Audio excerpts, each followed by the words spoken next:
Hello, everybody. I hope I got that set so I'm looking right at you, deep in your soul. No, not really. Um, I see Quindy, so I'm guessing that she can at least see me, if not hear me. And she'd probably mention if she couldn't hear me. There's green users, Bob and Julie, with an awesome dragon emojis. So when I was thinking about what to do today, kind of two, hey, exubidaics, kind of two thoughts collided in my mind.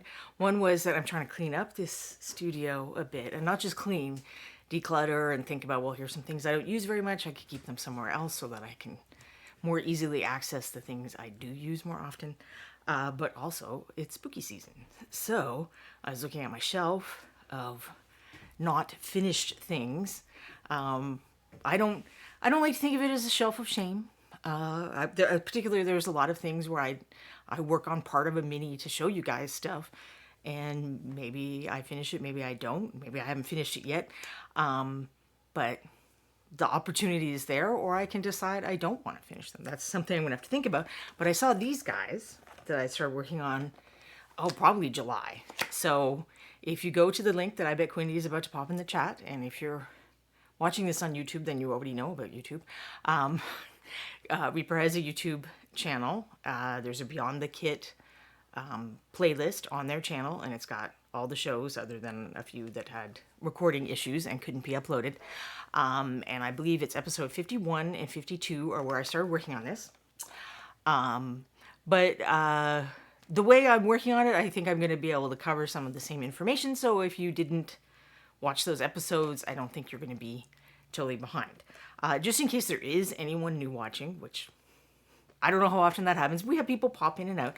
I write the Learn to Paint kits for Reaper. So if you're looking for a gift this holiday season for a friend who you want to help, a friend or relative that you want to help learn to paint, I recommend, and they haven't painted at all, I recommend getting the actual Learn to Paint kits that come in a hard-sided case. Core Skills emphasizes or runs over and gives you examples of the skills of dry brushing and washing, and Layer Up focuses on layering. It also includes a little bit of glazing and lining. And I tried to write them both as if you were starting from square one. So a lot of people think like layering, oh, that's this advanced thing. I can't do that. As far as I jumped in, I tried dry brushing and washing and I was bad at it. And I was like, I don't want to do this. So I jumped into painting layering. So I think sometimes we overcomplicate things and get all up in our head about it. And I don't think we should. But these quick kits are, they don't really have the instructions for how to do dry brushing and washing or layering. They are more like if you liked painting those figures with me picking out the colors and kind of giving you the ratios and stuff like that, they're more of that. Or I know a lot of people just buy them because you get a lot of cool stuff, which I'll open this up in a minute, for a good price. So these assume that you do already know either dry brushing and washing or layering or both.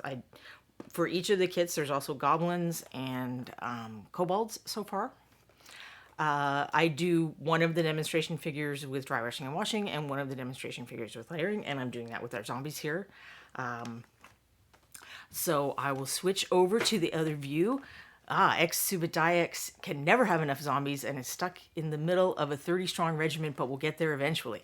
This might give you inspiration. Well, to give you more inspiration, so I have the 4 that we were working on from the actual set where I was kind of doing it from scratch.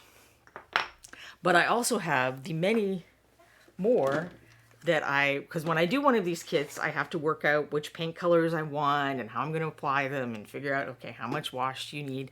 And this particular kit, because it was, humans who had a variety of gear instead of like the kobolds are all kind of have the same basic equipment and the goblins all basically have the same basic equipment. I had to do a few more tests for this one. So I too have a horde of zombies and I kind of like to finish them. Even if we don't resume in-person games in our house myself, I know that there are lots of places that I could find a home for a little horde of zombies. So I may be trying to work on some of those. My goal is after I finish doing it the way the kit tells you, We'll have another episode where I go through them and say, okay, here's some ways you could enhance these and add a few extra details if you wanted to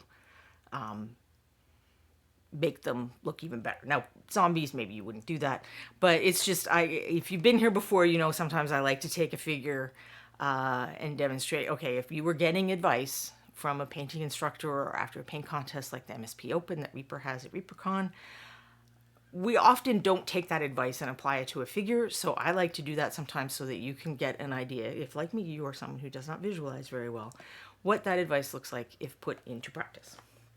But enough of that. Let's get started on cool things. But even before cool things, I'm just going to briefly cover what we talked about last week, in case anyone wants to go watch that one if they missed it. So this is Reapercon Sophie, and when I was showing her on one of the previous streams, someone asked how I did the base. She comes on a base, I don't think I have it. Well, the zombies kind of have a similar texture. So she comes on a base about that size with this texture of stones. So someone was wondering, how did I make more of that? And in general, the question of how do you deal with integral bases is a thing. Like, maybe you want to make a little more of a display like this one, or you play a game where the figures are intended to be on a certain size and shape of base. So how do you incorporate the base the figure comes on into that without, going crazy? So I talked about a variety of ways to do that, which can include sculpting that is on her, but there are also some very simple materials you can use, paste and gravel. So this is just super glue and gravel, and then I put some of the paste on later, but you wouldn't have to. And then this guy has an example of some of the different pastes to make kind of different textures of ground, and then you can embed stuff like little tree branches, which I used roots for that. Well, that one was a branch, I think, but I used roots on that. This is the base I actually worked on last week, kind of duplicating what I had done on the Sophie. So there's some sculpting there. And then there's the paste, and these are, so this weird looking one is rosemary that I preserved with glycerin. And then the smaller leaves are actual tea leaves. I steep my tea, and then I open up the bags and let the tea dry out and use it for miniatures. And then the other parts are tree roots that, or sapling roots, really. We get a lot of saplings because we have a lot of trees, and they drop acorns and whatever else makes baby trees. So I pull them up periodically and dry out the root bundles, and you can use them for sticks and leaves, and this would work for climbing vines as well. Oh, and at the time I did it, I said, I don't need to decide how much of this I'm leaving over the edge. While we're working with it, we can let everything dry and then make that decision. So then I could come back now and, well, I kind of like that one, but I feel like it shouldn't extend past the lip of the base. So we'll just chop a little bit off. And same with this one. I'll just rest the scissors again. If this was a thicker thing, I could use clippers or bigger scissors.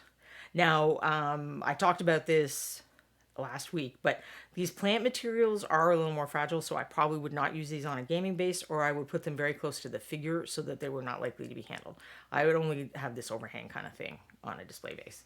And indeed, the Sophie that I painted base, the roots have gotten a little cracked from getting transported back and forth to Reapercon and getting handled and stuff. Which, if they break off, then it just looks like a broken off root, and that's fine too. Valander, the red, is asking whether I do basing before painting, base before, paint the base after. If I can, I want to do this. I want to do all the messy stuff before I have put any paint on the figure. Then if I happen to get some of these materials, some glue, some putty, some of the paste on the figure and not noticed while I was working, which totally happens all the time. I did a simulation of that last week. If you catch it right away, most of the materials I was working with are water soluble, so you can rub them off. So even if it was painted, it probably wouldn't cause damage. But if you don't, you have to kind of get something like this, and you don't have to scrape it hard. These are kind of, especially if you get them like not long after they have started to cure. This stuff stays rubbery for a little bit. You just kind of, scrape or rub it off. You pop off putty, cured putty the same way. But you are more likely to damage paint that way. So given the option, I want to do everything messy before I start doing anything with paint. And it's also helpful to prime this stuff. That's going to give it a little more strength as well. It's going to help kind of glue it down even a little more, because then you're kind of you're adhering it from the top as well as from the bottom, and it's going to make them a little more sturdy, and it's going to make it easier for those things to accept paint. Some of these are very dry, like this stick would probably take a lot of paint. So if I got a bit of primer on there, I'm spending less nice paint on it than if I don't prime it. You don't have to prime these things, but I prefer to do it if I can. Now, that is not actually how I painted Sophie. I painted Sophie like this. This whole part was painted because I wasn't gonna extend the base. I was just meaning like she's just gonna be the base she came on. And then I'm like, oh, maybe I do have enough time. So all of this was actually constructed before the wings were attached, but after all of the main body was painted. Nothing bad did happen. And you can make repairs if it does.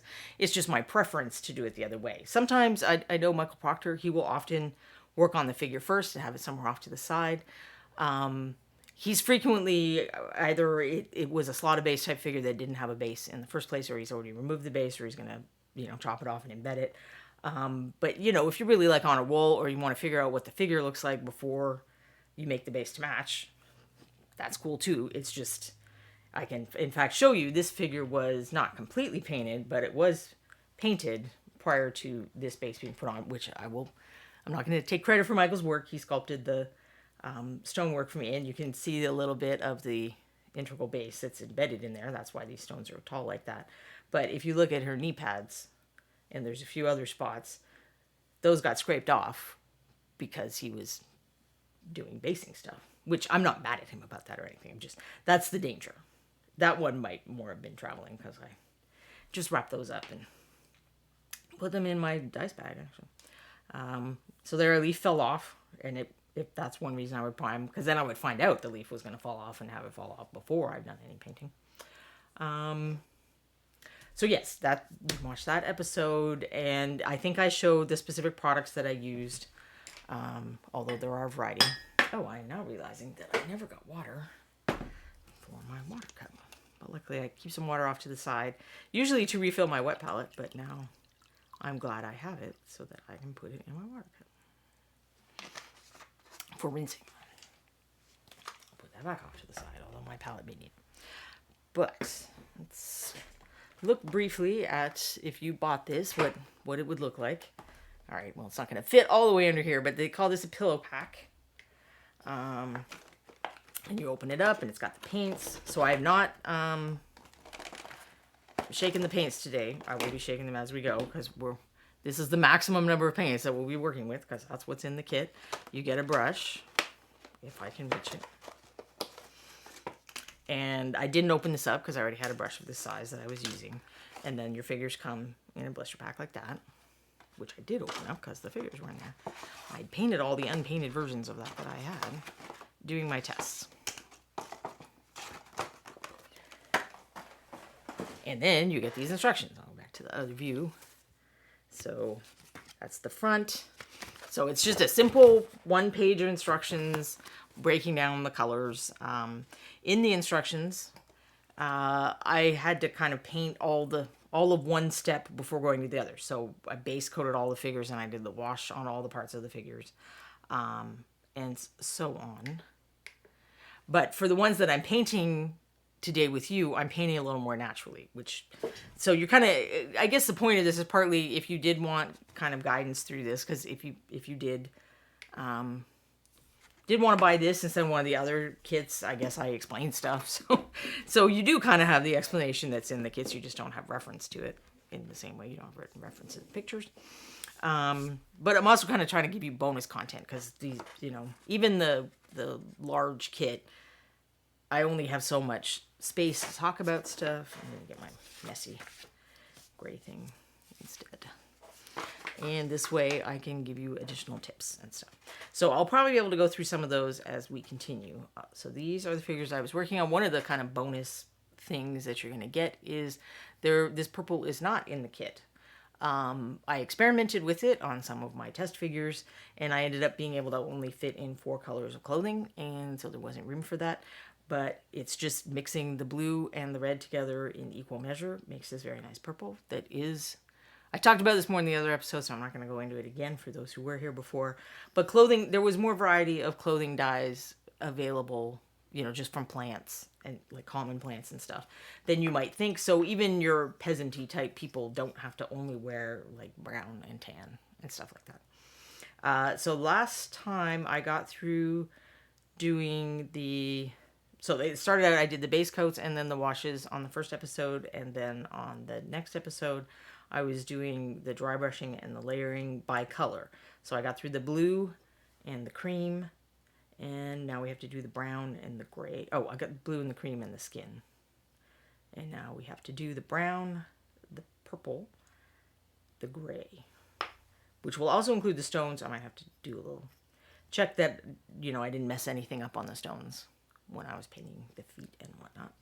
And then I'm going to do the details. So in the instructions, it shows you like you painted everything, but I'm telling you from experience, if you base coat these belts and then wash them, and then you are dry brushing your shirts, you're probably going to get blue on the brown belt. So to my mind, it's easier to leave the belts, and I also left the hair. I think that's the only detail. None of them have shoes. So until we got to the part where you want to get fancier, that's all the detail. So I will start with the purple that isn't in the instructions. So I will be remaking that purple so you can see how that looks.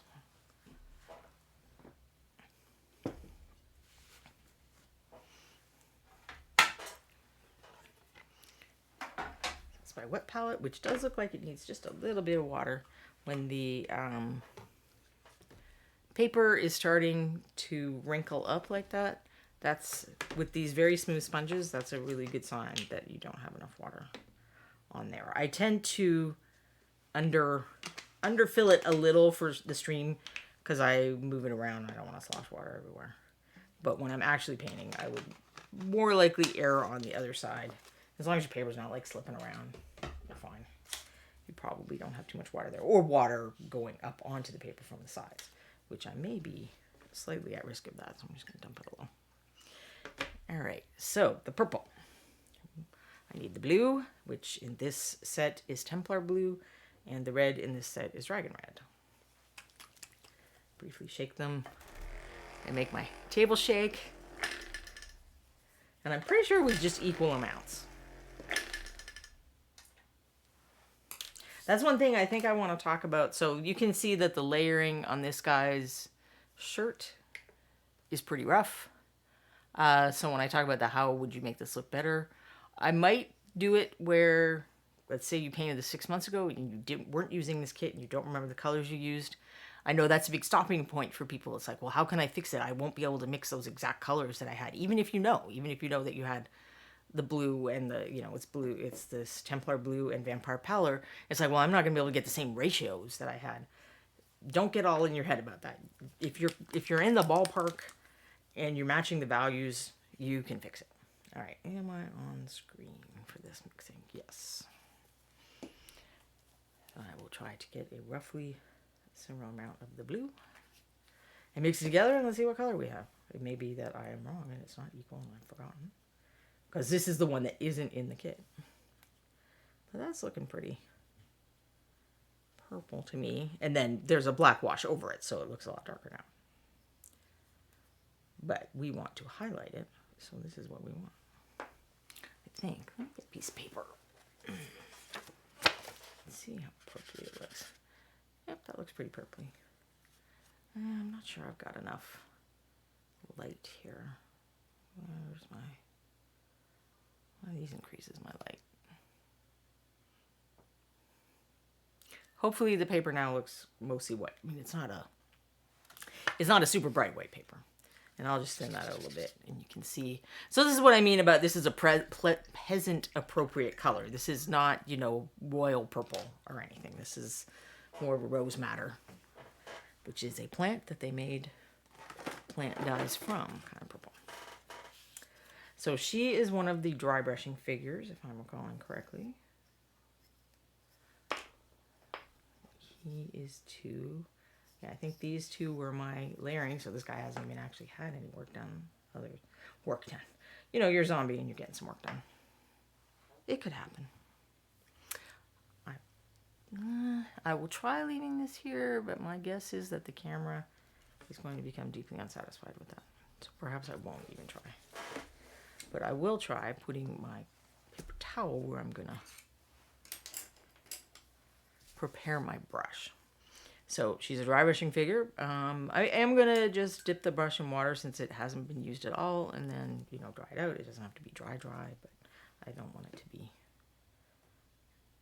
either too wet or too dry. So I'm just getting a bunch of paint on there, and then I'm gonna take it off on this cloth. And it's good to use these paper towels with the little quilting or whatever they call it, because when I start to see it like that, where it's only going on the top of the textures, that's how I know this brush is ready for dry brushing, because that's what we want. We want to get the top, the parts that are sticking up, but not touch the areas that are depressed, because that's where our wash is. It's making the nice shadows. And I think it's focused. Now, because the folds on this skirt are vertical, I'm going to run opposite to those. So I'm running perpendicular, not parallel, to catch the folds as much as possible. I also want to catch these rips. Those are a great detail that helps sell the fact that these are, bedraggled zombies.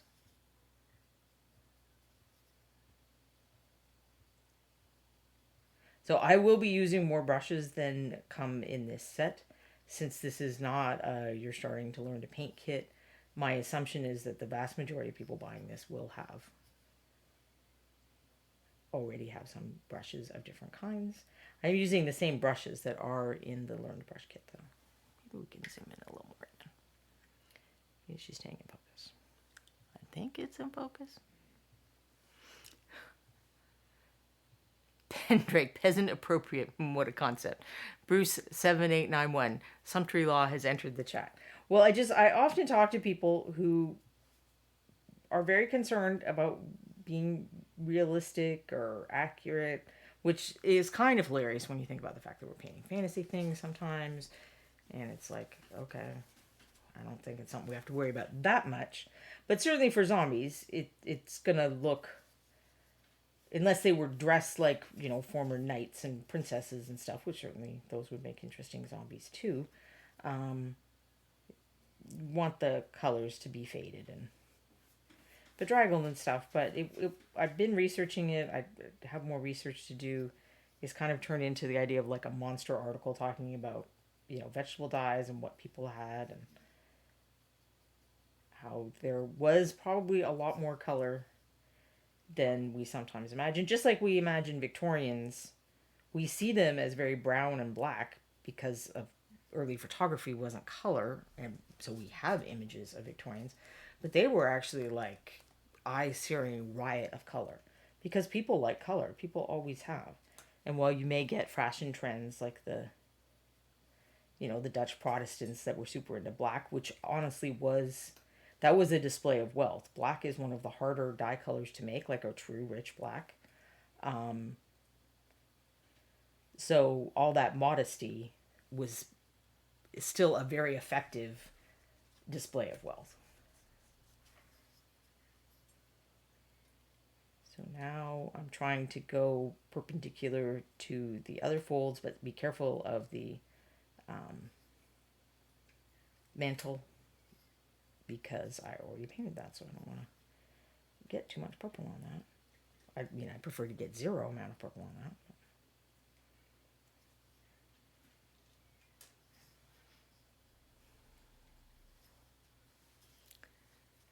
Zachariah M. Realistic miniatures. Textile age. Colors were much more accessible around that time, yes, than before. Yeah, it's amazing. I mean, even there are a surprising amount of people on YouTube who are still messing around with vegetable dyes, even though we have much easier ways of doing things now. There's some lady who's even, her pet project is getting dyes out of, I think dyes and inks, out of fungus specifically, so mushroom-based things, which, I mean, I know people historically did use lichen. I don't know how many people were messing with mushrooms for dyes, but the human ingenuity, it's not like that human ingenuity only happened with the industrial age. People were being pretty ingenious about stuff before then too. Just different kinds of things. And a lot of what's funny, a lot of what they did has been forgotten. So there are things that, you know, colors that they could make in the past that we don't know how to make anymore. There's one video I watched that I'm pretty sure I kept the link for, is a Japanese man who's recreating some of those lost recipes, and the colors are just fantastic. So then this is the one I don't have ratios for, and this is more naturally how I would paint probably. You know, I'd have some of my highlight color, which in this case is the Vampire Pallor, and I'd mix that in. So the kit gives you exact ratios because, you know, I know people want that. But when you're just doing it at home with your own things, you can kind of just, you know, I'm going to keep that part unmixed. I probably should have kept a little big area unmixed. And I just want a little lighter. I'm not sure if that's lighter than I want, but I can also just make more of my purple and mix some of that in if I think I went too light. In the instructions of this quick paint, I think we do the base color and then 2 levels more of lighter highlights. The more you're willing to do, like the more steps you're willing to do in between your, you know, darkest and lightest colors, that's one way you make things look smoother and nicer. But, you know, these are zombies. We want to get them on the table, presumably. So, I'm not going to start out too fancy. And the loading of the brush will be the same procedure. So I'm going to keep that cloth over here. Trashorama. Speaking of black, we went to the Rothko Chapel in Houston over the weekend. Amazing place, plus a great study in black. Oh, never gotten to go there.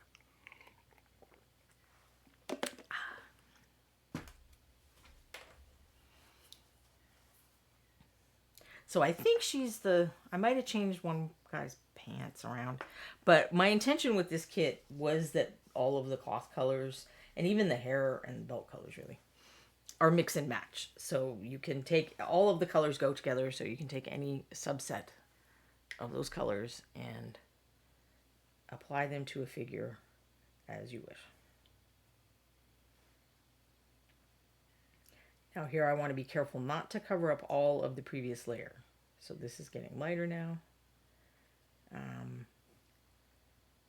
But if I cover up all of the previous layer, then it's like I'm going from the darkest thing to a lighter one. And that's going to look chalky and abrupt. What will make it work better is if I have, you know, think of it like a bullseye. So some of the previous layer is going to be showing, and then we'll go in smaller and smaller.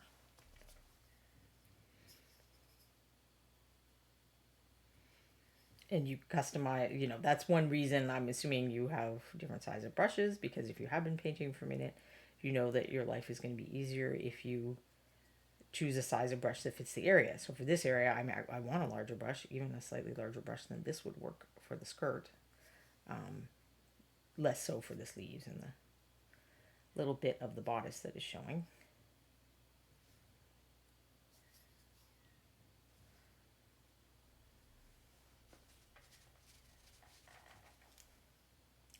I don't know if I showed this the first time I was.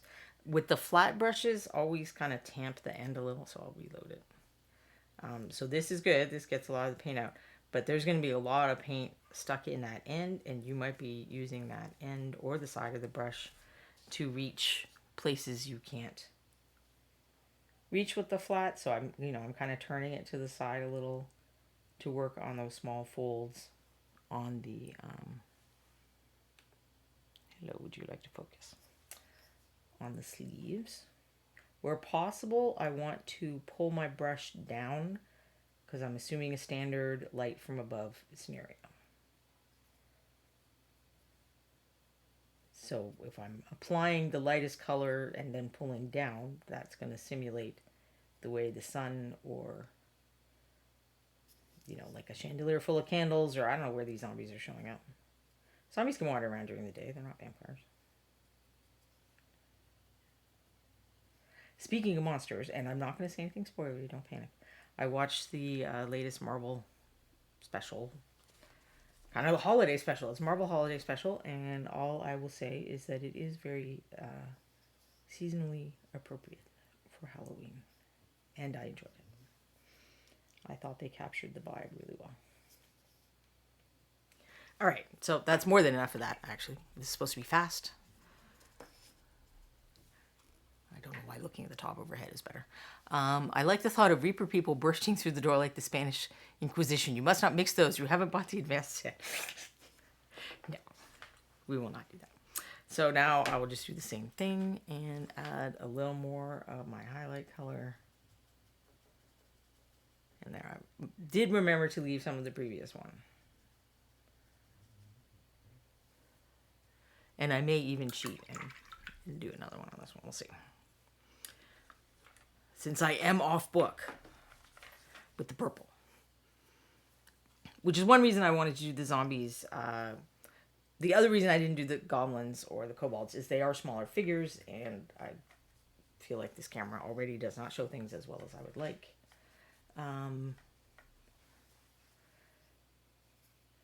So these, these guys being former humans are larger, but they also have the nicer variety of colors, and then this way I can showcase some of the, at least one of the colors that didn't make it into the kit.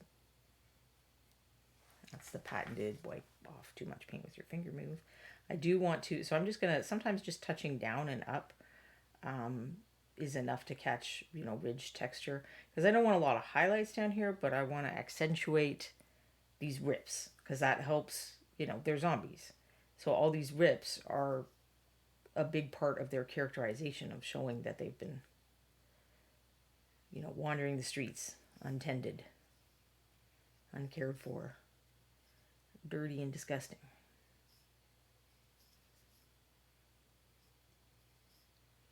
But I do want to focus more of the light up here on this upper area and then just have the highlights kind of fade off a bit.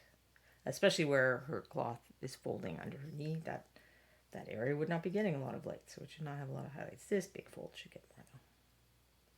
So you can, regardless of what techniques you're using, you can still be thinking about how light works, and that can make a big difference to your figures rather than you're just blindly dry brushing this and leaving it all up to the texture.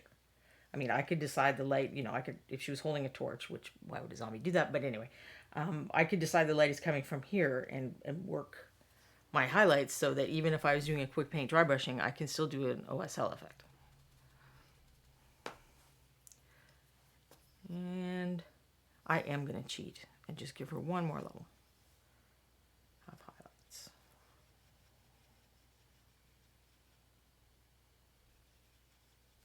And also you get a nice, if you want to do kind of a lighter violet for something, you get some pretty nice purples with mixing those two colors together.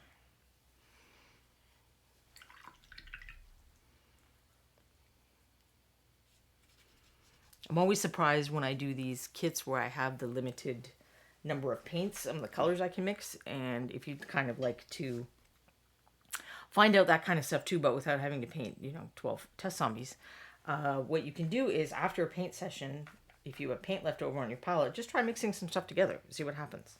You'll start learning more about your colors, more about color mixing.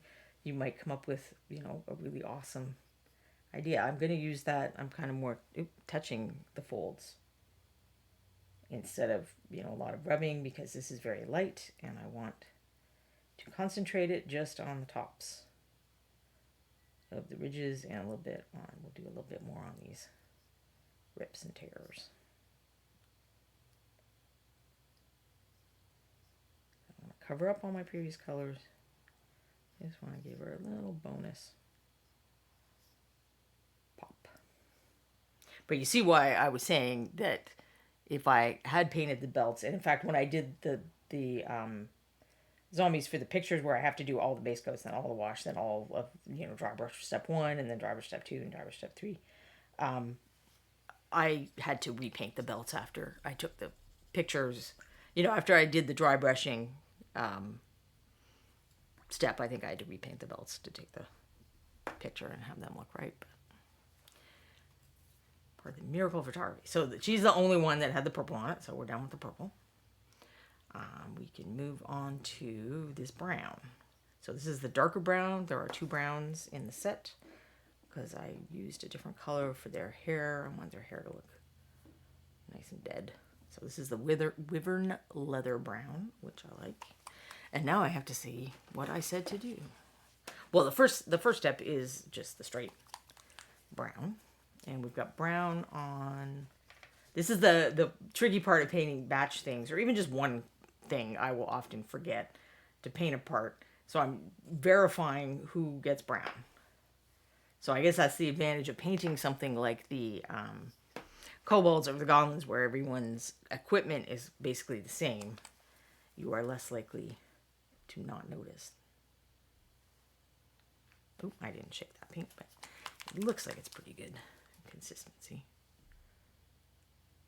But definitely shake the paint a little more than you saw me just do. I usually shake before the show, but I wanted to unpack my pillow pack as if you had just purchased that item and show you what it looked like. Plus, it's only 8 paints, so it's not like I'm going to be shaking the table that much. So I washed all that purple out of my brush, and now I'm beginning with the brown. All as close as that purple is to the brush probably wouldn't have made a huge difference. I mean, to the brown. It's all about the value. All right. No, he's a layering guy. Actually, I think they're both layering guys now that I think about it. So never mind. We're going to get a different brush.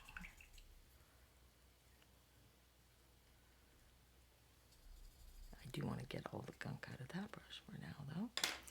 Let's see. I think this size 1 is in decent shape, so I will try that. If it doesn't work, I have a size 0. And here I load the paint up. I have to zoom out a little bit, I think, for that. So I use a damp sponge. This works with a paper towel as well. It works a little better if you use a damp paper towel, actually. Because you don't want to get all... With this technique, you don't want to get too much of the paint moisture, liquidity, whatever, off of there. You don't want a big clump like that. That is bad. You can't control that. That's going to go all over. So you just want to make sure you have like a controllable load of paint on the brush. I find the damp sponge kind of is a nice...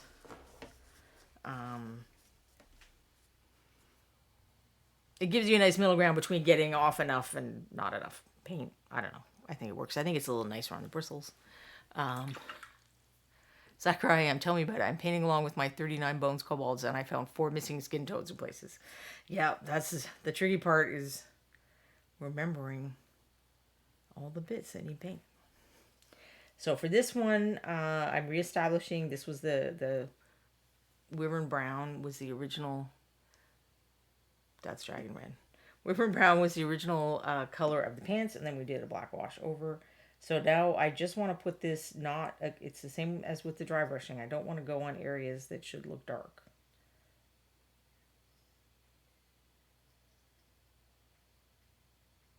So in between the folds. As an example, because if you've ever looked at the folds on someone's shirt or sweater or something like that, you've seen how you get some pretty nice shadows underneath. But as with the dry brush one, I do want to accentuate the rips and tears. And I really, honestly, am using a similar thing where I'm just kind of touching the edges rather than trying to paint strokes so much for those parts. And it's really, like, it's not taking me that much longer. It may even be shorter because I don't have to reload the brush as much. I'm using more liquid paint so it stays workable on the brush for a longer time.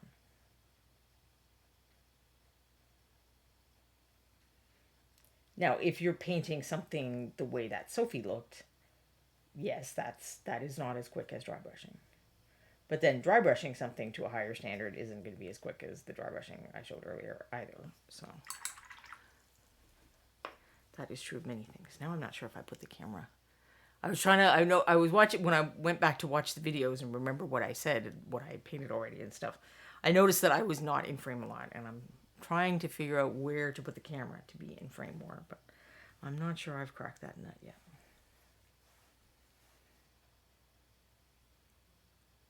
Now here, instead of moving the brush with the light, I want to move the brush to where things are brightest. So the highlight would be highest at the top of his knee here.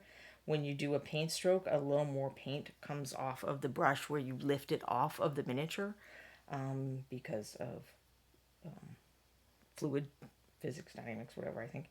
So you work with that. If you pull towards where you want your highlight color the brightest, you are working with what the paint is going to do. If I were painting shadows, I would be pulling down towards where I wanted it darkest. Sometimes, we're painting 3D objects and not pieces of paper, we don't necessarily, like, I have to go sideways on these little folds. That's okay. The places where you can't do what I said about going up or down, it probably doesn't matter. It's not going to be that apparent to the viewer.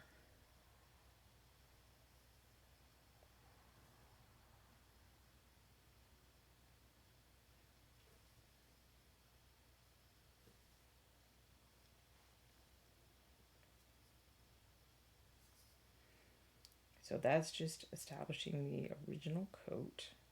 And there are a lot of brown dyes, I think, brown and orange. Green is one that, I don't know, because you'd assume because plants are green that there would be a lot of green dyes, and it does not seem that there are. All right, so my next highlight I said to mix with, this is the pants on my demonstration one. What did I say? Okay. So I happen to pick a brown that's just going to work as the highlight color for the other brown. So we're using the lighter brown, the Griffin Golden Brown, which I like a lot for a lot of things. Good for gold and MM too.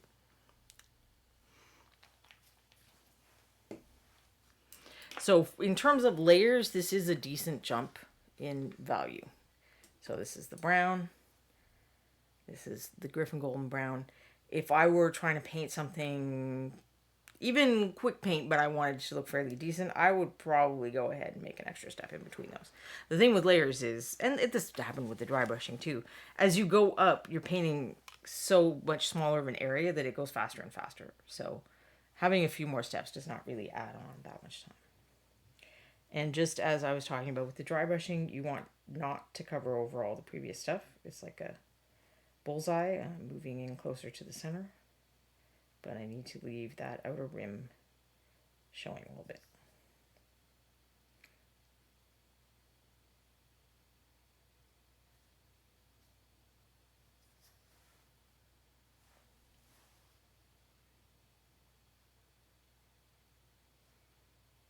Didn't really accent that hole very much yet, or that tear.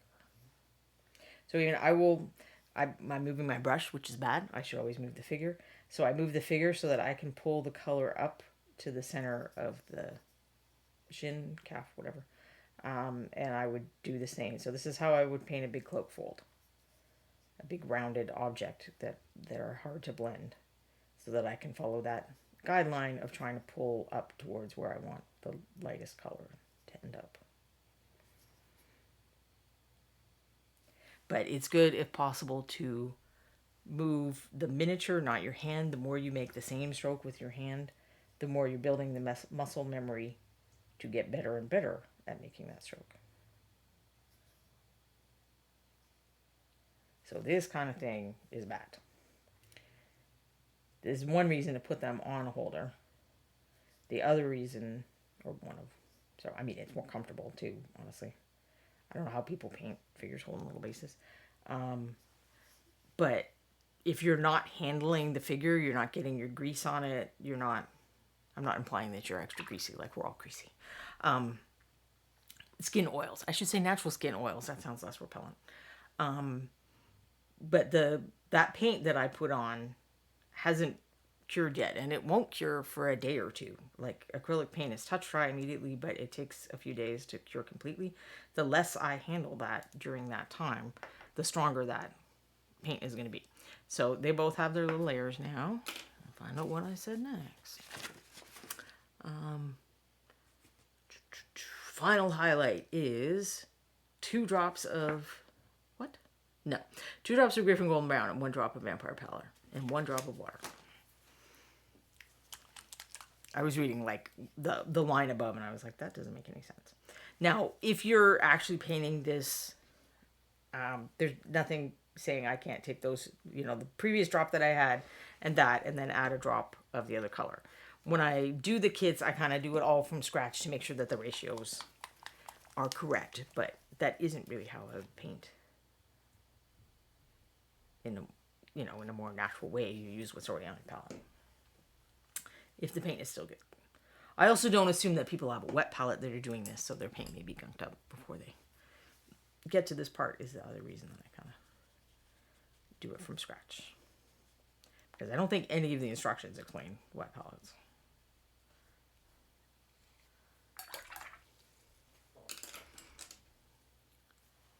Now, I would probably want to switch to a smaller.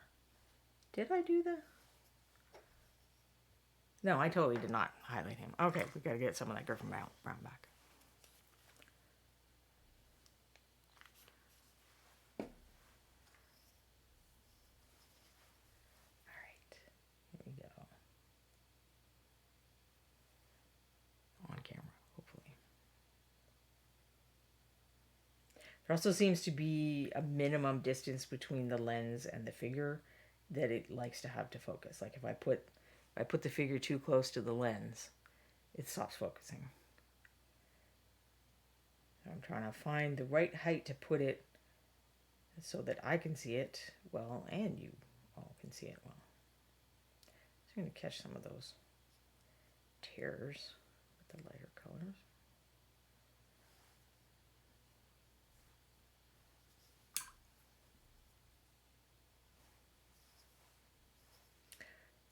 I periodically think about getting a good camera.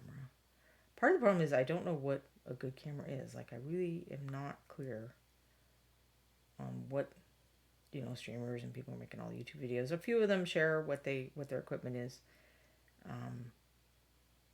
But I don't know if I have enough information to know what to get. So what I'm using right now is a document camera, which is very convenient. And I do like it a lot. But I think there's kind of a maximum resolution that it tops out at, because you can tell by the name that it's intended for a different purpose, which is for teachers to put papers under there, like the projectors of old that we had in classrooms, but better. So this I'm keeping even just to smaller areas. It doesn't have to go on every wrinkle. Just the play, you know, this leg, if you look from the side, again, it's not going to be getting a lot of light down there. This little cuff poking up, yeah, it kind of is nice to accent that because that helps show the ripped upness. Same here, the thigh is going under the body. That's not going to be getting a lot of light. And even that leg is kind of under the body overall, but this leg is in, you know, he's pushing back from him. So this backside would get more light. And thinking about that stuff while you're painting quick figures, I mean, that's not a bad way to practice. You're having to make the decisions quickly, and you might get some of them wrong, but you can iterate a lot. Like you can get a lot of practice if you're painting 39 kobolds or whatever. And no one's really going to notice if you got it wrong there. And then you're better prepared to paint your big bad or contest entry or, you know, gift for mom for Christmas or whatever.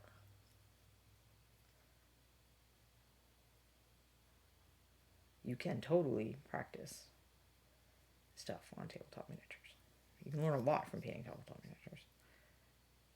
In fact, speed painting. All the stuff about color and value composition matters as much for these as it does for Fancy Pants display miniatures. Same thing there, not highlighting where, you know, his leg is pushing under. And that is the brown. which leaves, I think, the gray. Let's double check. And that's the biggest thing I have to paint on all of these guys. So many of these figures, I didn't finish the base because I was kind of like, well, it didn't take as many iterations to figure that out. So I do kind of want to get those guys painted. Part of my decluttering feeling, if you missed the beginning of the show, I was talking about part of the reason I went back to these is because I've been trying to tidy up my paint area, and I noticed that I had, oh, that's interesting. This, I've very rarely seen this. The nozzle of this bottle is messed up. If I had purchased this from Reaper, I mean, I did get this from Reaper, but if I were you and this happened, I would contact help@reapermini.com and ask for assistance with that. I happen to have some spare nozzles and caps and stuff, so I will try to remember to fix that later. So here I'm just looking. I had done a coat on the bases while I was prepping for the second show. And if you weren't here at the beginning, if you go to Reaper's YouTube channel, there's a Beyond the Kit playlist, and you want to look for episodes 51 and 52 are where I did the previous steps on these zombies. Oh, look, comes free with my cat hair. What the nice thing is that your set will not come free with my cat's hair. Ron's miniatures probably got some of that. Actually, I think this paint is gummed up from in the sad nozzle. So I want fresher paint. Yeah, it pooled in there, which will sometimes happen with nozzles that are perfectly fine.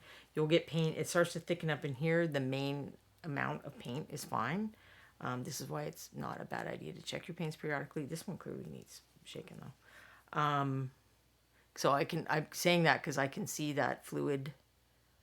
It looks more like water on the top there. So there's binder that is not attached to the pigment. So there was the goopiness. And if it's too goopy, you don't want to add it back in. And then if you're maintaining your paint over time, you may need to add water. This, I suspect, it's just because this got, separated from the rest of the pack. And once I shake this like I'm supposed to, it should be fine.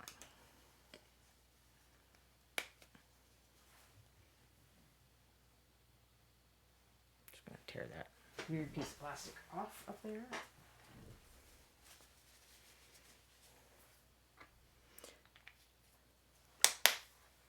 So sometimes your paint isn't as messed up as you think it is, but you have to do a little work to fix it. So yes, this looks much better, and I will show on the palette what I was seeing that made me think, I need to address this. So this was the paint I first dispensed, and you can see it's kind of thick and glubby. It's not like unusably thick, but if the paint in the entire bottle was like that, I would probably have added just a smidge of water. Now that I've shaken it, this is the fresh paint. If You Paint asks whether Ron picks the figures for the quick paint sets and I pick the colors, and that is correct. For the big kits in the box, I picked everything. I mean, there were limitations. It was what was in Bones at the time, which was not very much. But for these, and for the, if you were in Bones 5 original, not 5.5, the original, there was a Learn to Paint kit in there that had 12 figures and 12 paints. I did not pick the figures for that either. I did, Ron kind of ran them by me, and there was one where I was like, this one's too complicated, I think, for a Learn to Paint kit. And then I had one request. I'm like, if you put this figure in, which was one of the Boulderkin, that's a really great figure to explain how to do dry brushing and washing on, to do the kind of the little demo part. So I asked if I could have that guy, and then the rest of them were picked up by Ron. And most of them were excellent. I mean, I try to pick simpler things, and for Learn to Paint kits, like assuming that people really have not painted before. I do like to, like, I know that probably 80% of the kits get sold for the stuff. But those 20% of people, they're out there. I mean, every few days on the Reaper Facebook group, I see someone posting a figure out of one of the Learn to Paint kits, and it warms my grinchy little heart that they're out there getting in our hobby and trying it out and stuff. So I'm trying to pick things from the point of view of this is. So I would not have picked goblins and kobolds on that basis. I'm like, if this was a learn to paint kit, these are very small little guys. People get intimidated by the size just of a human figure if they've never painted before and they don't realize that it's not quite as terrible as it seems like it would be in theory. So I would have suggested something bigger. Something like, I mean, these guys would be a better learn to paint experience. Because also, okay, so say you mess something up on his face. Well, he's a zombie. His face is already pretty messed up. I mean, you're just making it more thematic.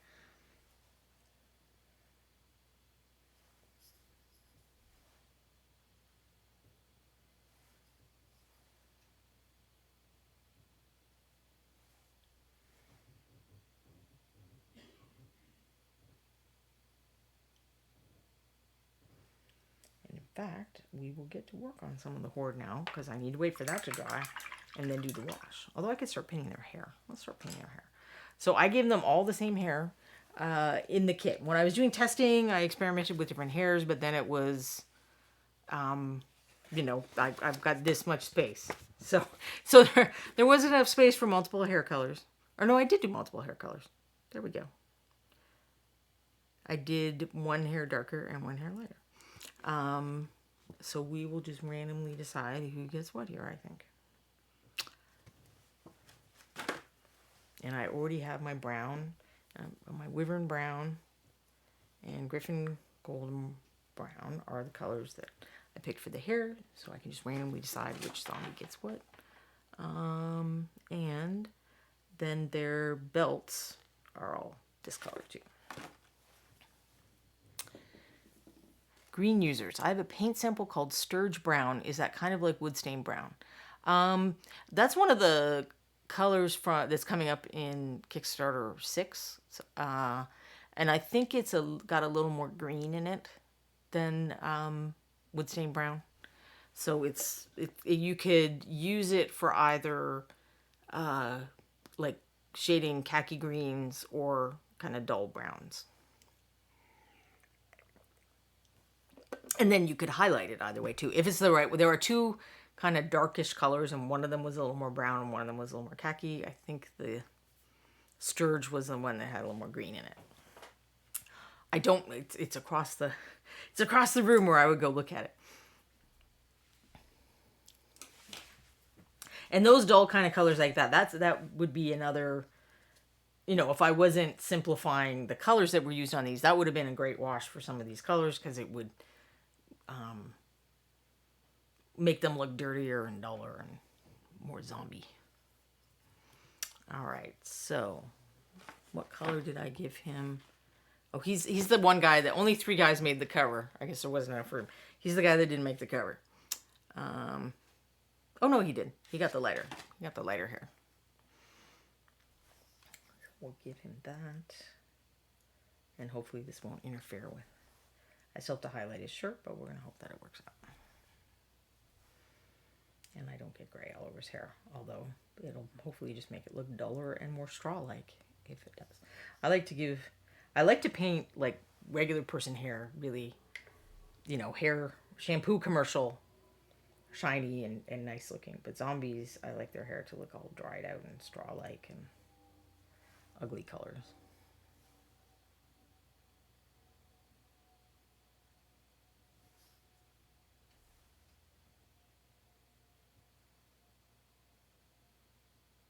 Wait, I think there was something else in the chat and I got distracted.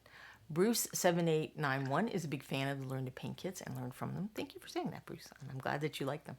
I love seeing when people post them and they look exactly like the things in the kit. And I think that is amazing. That's what I want.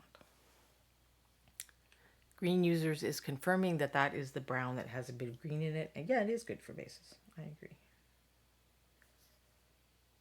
So he's got a little piece of hair falling down. Although if you were like speed painting this and you ignored that, that would be fine too. This is one of those colors that's going to take 2 coats. The majority of colors do. When I was working on the Goblin kit, and I gave Ron the instructions, and it said, you know, in the base coat section, paint 2 coats of this. And Ron's like, do they have to paint 2 coats? So I did a test, and I'm like, well, certain colors, particularly the Goblin Orange, which was... So Ron does pick usually 1 paint color per set. So the Goblin set had a Goblin Orange, the Cobalt set had to have Cobalt Scale. These guys, there was no particular color that needed to be in there. She has the lighter color hair, I think. Nope. This guy, where is he? This guy has the lighter color. And then I can't confirm or deny, wink wink, if there are going to be more of these.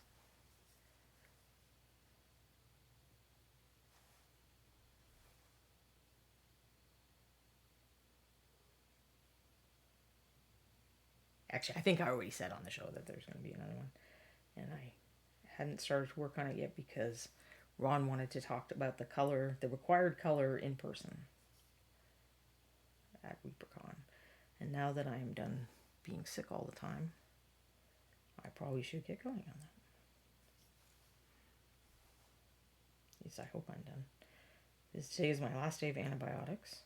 Very much looking forward to it because it's one of those antibiotics where you aren't supposed to eat dairy within a certain amount of time of taking that antibiotic. And it turns out that everything I love is dairy. Not that this was news to me, really.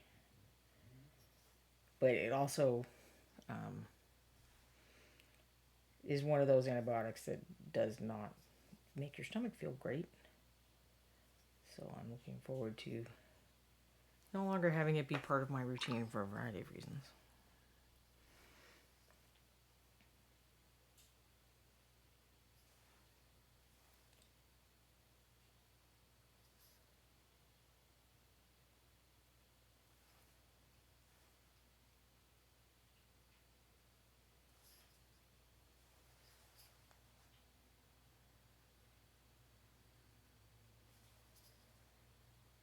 So, did anyone do anything super fun or miniature related this weekend?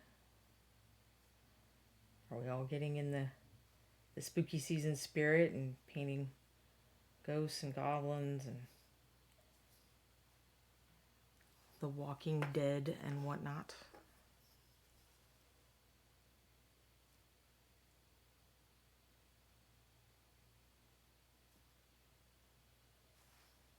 I'm probably not going to be playing a thematic role-playing game this year.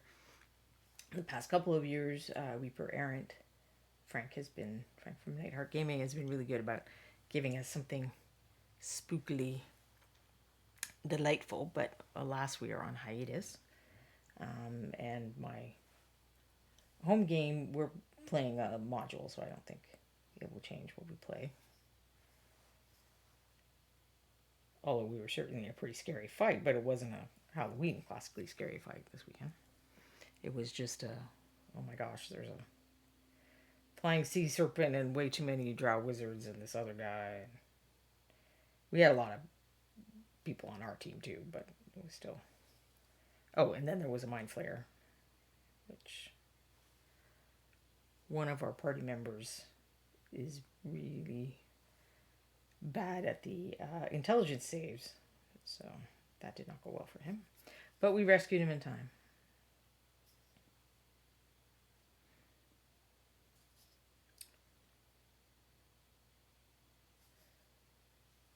So these ones that have partially lost their hair, you can kind of just make your own choices about where you want to put the hair.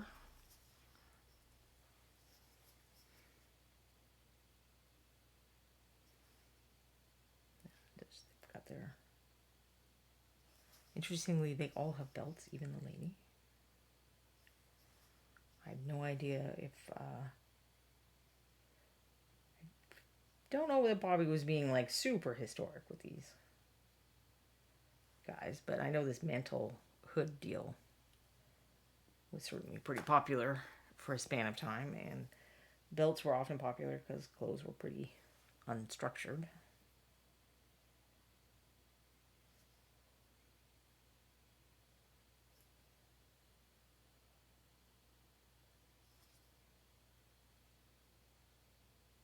I've never done costuming, but there are a few people on YouTube that I like to follow and listen to them talk about that kind of stuff. Right. So there's an example of moving the mini instead of your hand to try to get spots.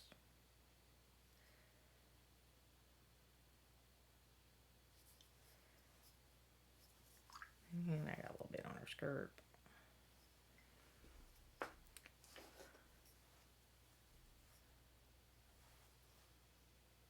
But yes, I think I got distracted from saying that most paint colors are going to cover better with at least 2 coats. And certainly there are colors that require more. These are colors I would try not to include in a quick paint or learn to paint set.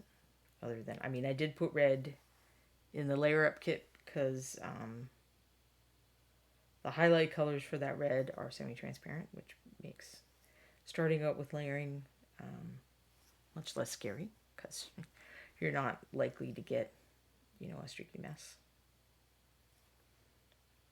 Semi-transparent colors have their pluses.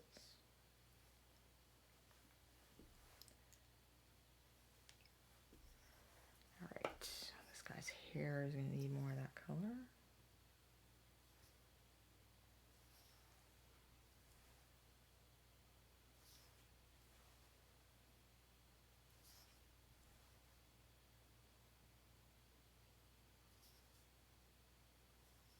And his belt's dry enough.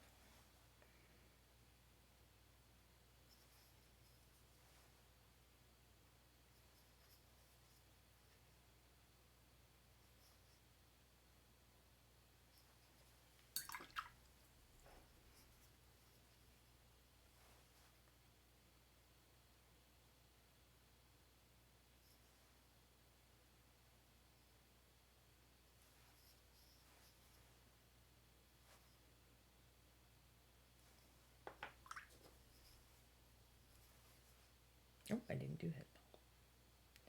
He hasn't even had a first coat.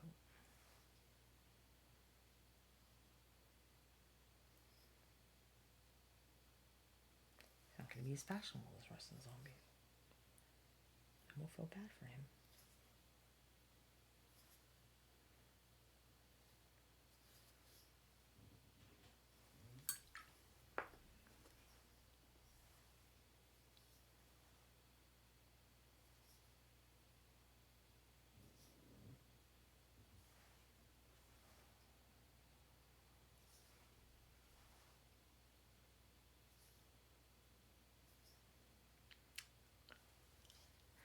Subadiax paints undead all year round, so Halloween doesn't really come into it. Well, hopefully you celebrate in some other way. If you enjoy that holiday, of course. Not everyone does, I know. Bruce, Thursday was my birthday. F. Francis gave me some dry brushes and more figures. Wow, that sounds fun. Working out what I'd like to do with them is fun. Yes, it can be scary and frustrating to have to choose colors, but it can also be super fun.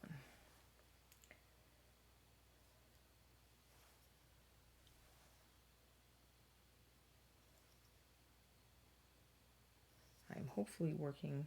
Well, I know that I'm working on an article. I don't know why I said I'm hopefully working on an article. The article will hopefully come out soon that I'm working on. I know that I'm working on it. About choosing the colors for, where is the...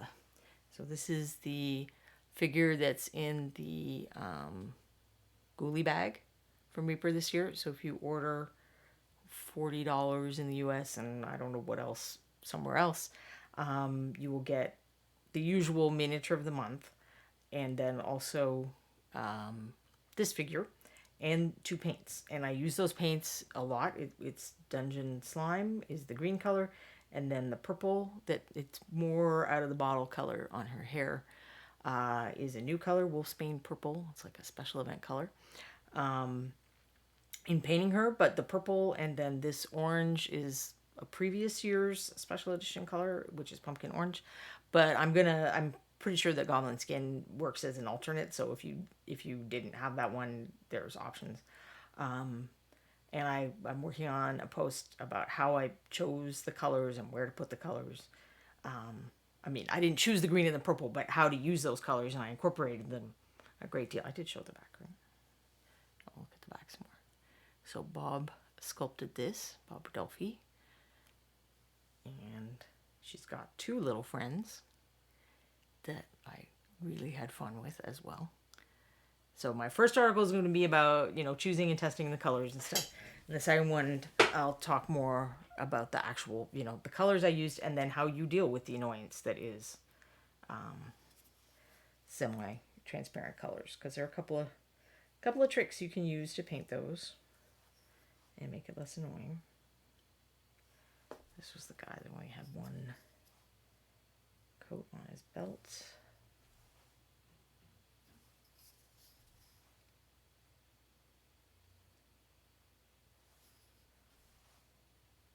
I typically write these like long monster articles, but I'm going to experiment with the idea of breaking up topics a little more so that it's easier to reference and find stuff. I'm trying to decide if I need to cover up part of the thing on our base, and I'm not going to. All right, well, let's very quickly just check if the dark brown areas need a little more paint. And then I'll do the wash on the gray. So if you missed the previous episodes, this is the, step one, base coating.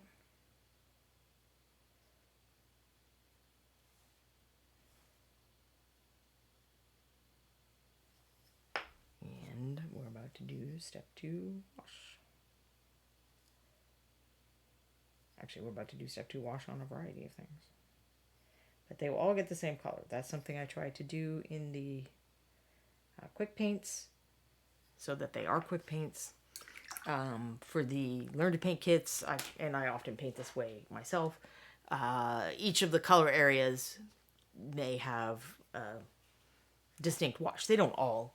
There's some overlap. Shadow colors, they'll tend to be colors that work on a lot of different colors. Like you can use dark purple to shade skin, blue, green, a variety of colors.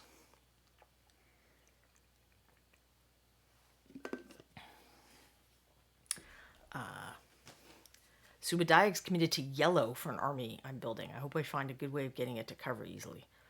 Wow, that was a brave choice. My answer would probably be just not to do it, but also, do I have it handy? Hold on. Does it need to be, yellow, or could you do a yellow like this? So this is Oxide yellow, Palomino gold is a kind of similar color. And this is a much higher coverage. This is an earth brown, so earth tone type color. It's a much higher coverage than like a really bright yellow. You can also try just paint this for the first coat and then do your brighter yellow for the second coat, and that'll help. It is for clothes that can be a bit dirty and or faded, so at least it doesn't have to be pristine. Yellow and purple for the uniforms, lens neck style with puffy arms. I don't offhand know how yellow lens neck has to be, but using a yellow ochre will certainly make your life easier if you can do that. The black I chose for this, or the dark color, because I don't always use black. I think the goblins have a dark purple. Goblins or kobolds, one of them has a dark purple. Is Noir Black, which I think was called Faded T-shirt Black when it came out as a special edition color. And all these paints seem like they went on the plane or something, which they did not. I don't know why they're all oozing up out of the tip, but sometimes that happens. So I'm definitely going to give that one a good shake. Maybe I threw those pillow packs around and I didn't realize.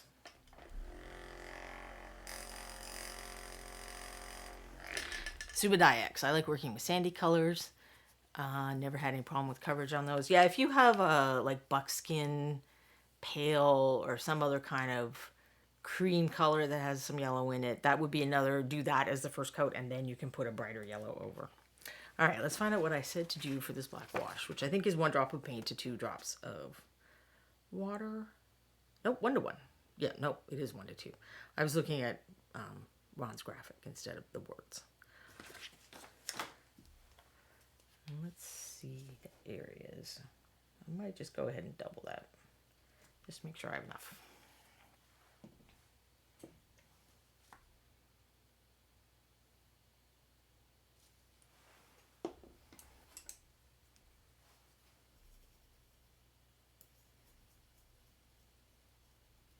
Because that's going to go over all of the stone and their hair. And this probably is too much now, but just so you guys don't have to watch me mix the wash again. So I'll do the smaller areas first and then do the bases, I think.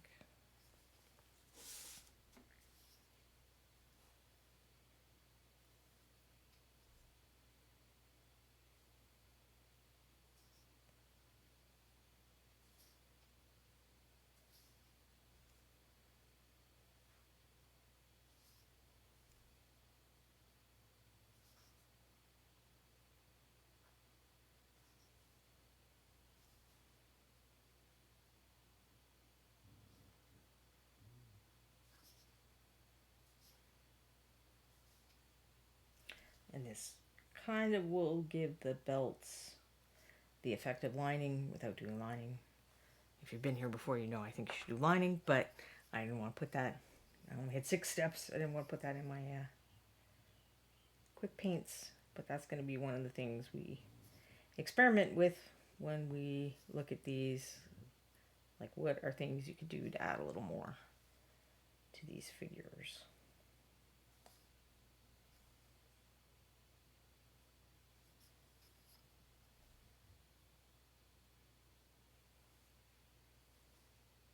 Lining is definitely going to be one of the answers.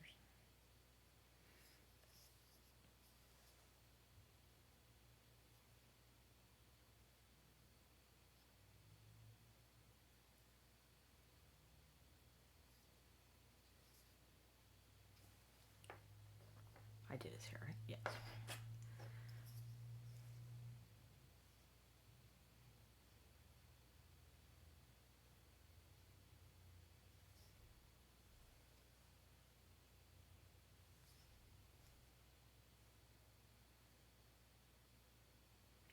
We have not decorated for Halloween. I'm actually very bad at decorating for holidays, even the ones I really like. But I'll have to see. We're trying to... The decluttering and organization thing is not just for my paint area. It's kind of a whole house thing. So I don't know if it makes sense to get out a bunch of decorations if we're trying to go through things and get rid of things and whatnot. But we'll see. This will be an ongoing project. The first stage has specific goals because my in-laws are coming for Christmas. I need to get the basement ready for someone. I mean, I think we're going to end up staying in the basement and have his parents stay in our bedroom. But our bedroom has its downsides. It's when we redid the floors and then we were putting everything back together, my husband was kind of like, well, what if you took the master bedroom for your studio and all the other stuff I take up space with, and we just slept in one of the kids' bedrooms, essentially. I guess they're supposed to be. And we are doing that. So it's pretty much, there's a bed, there's a couple of, I think there's one dresser, there's a couple of night tables, and that's all that fits in there. And there's not a lot of space, even. Like my husband does not have a lot of space between he sleeps in the window wall side, between him and the window. So we'll have to think about whether it will be more annoying for his parents to go, up and down the stairs, but have a nice big room and then a big bathroom as well, because the largest bathroom in the house is actually in the basement where the guest area would be. Or whether it would be better for them to stay up here in the tiny room where they have to walk a bit of a ways to go to the bathroom.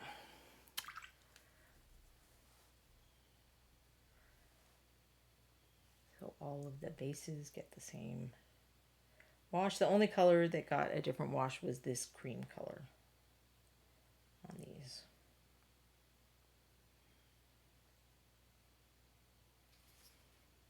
With the two previous, I think it was probably the skin colors that were different, but I don't actually remember.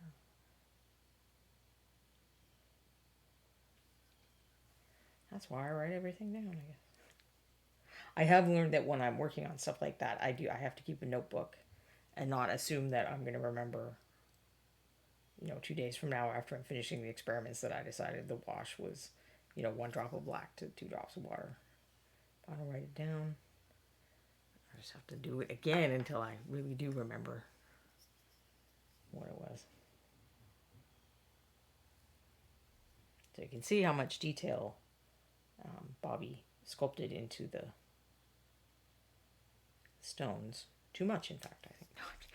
I was talking last week when I was doing the extending the base of Sophie example, that if these were larger flagstone style tiles, that it would be much less work to sculpt bases to match them for those of us who are not seasoned sculptors.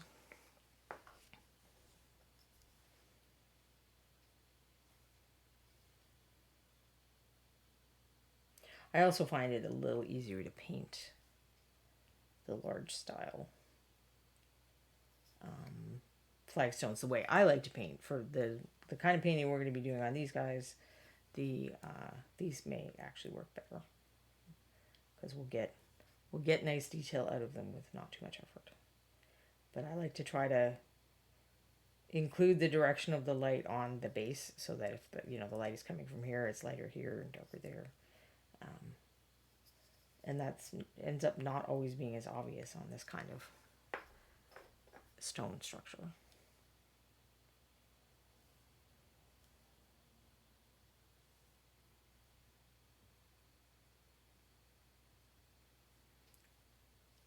And then this may have to sit a bit.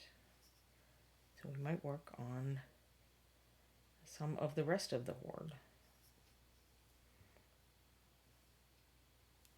I'm trying to decide if I have enough time to do some streaming on my own channel.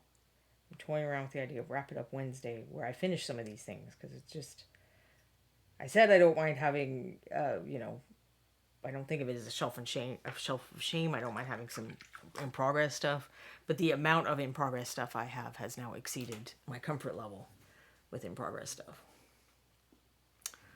So let's see. She looks pretty complete apart from the base.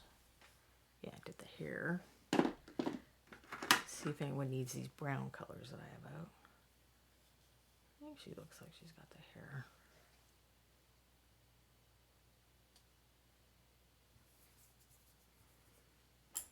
Give her one more coat on the hair.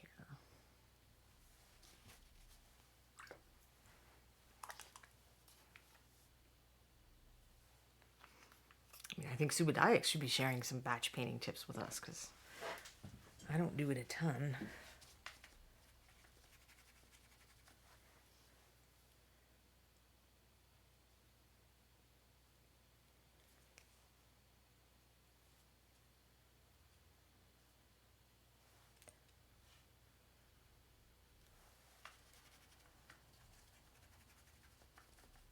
Got the smaller flat brush out for this, and we'll use it on the hair of the other ones as well.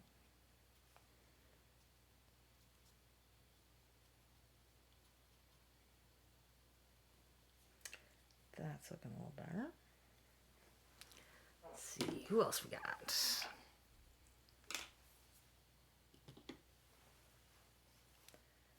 Well, he doesn't have much highlighting at all.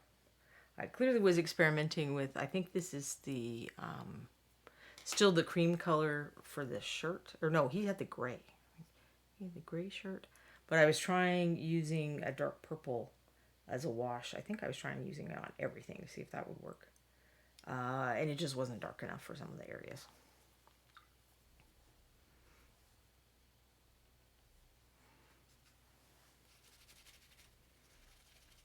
But I can work on his hair a little.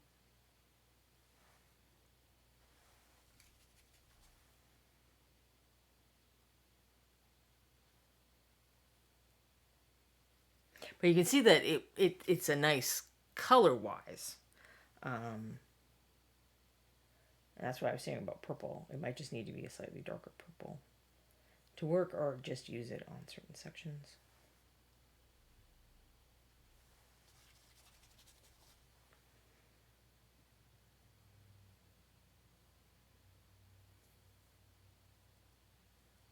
But I do find purple can shade a surprising number of colors.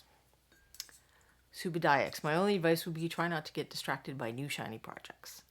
Yeah, I guess that's even if you're just painting one guy at a time, that's the struggle, isn't it? Subadix. I'm an army painter, the world's slowest army painter. Oh, I don't know about that. I bet you'd have some competition. Bruce7891. You could chop up some of them to be 40k or Sigmar bases with other units standing triumphantly on their remains. This kit should have 6 shades of blood, lymph, and viscera. Oh, this kit sold with 6 shades of blood, lymph, and viscera. There's just 1 shade of blood sold with this kit. Because that is the last step, is some drops of blood on various places, which I may or may not do on these, since we're going to edit them, as it were. And that's one of those final step things where it's hard to come back from that. I think I was giving this guy gray hair. Yeah, we can work on him with the gray. And I think gray is a very suitable hair color for some of these. And he has it too. I don't know. I guess I decided this one guy with the broken leg was the person who was old and should have gray hair. I do not know why I made that decision, but it probably was not conscious. This version of him has lighter hair. I'll just finish up the highlights, and nope, the wash is definitely not dry. I'm seeing the shiny, and that says paint is still wet, don't paint on it. To me, because I will just drag dark paint around. So we will keep on working on some stuff with these additional members of the Horde while we wait for that to dry.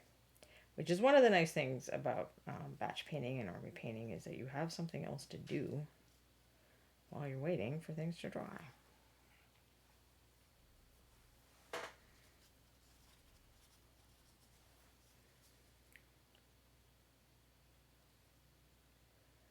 Because when I'm painting one thing at a time, I'm very apt to get distracted. I'll be like, oh, I could just go sit and look at Facebook or play games for a minute while I'm waiting for that wash to dry. And then I may or may not come back. Alright, he was just hair, so we'll put him back. Those guys have the gray hair. I think everybody else is supposed to be there. Who else we got?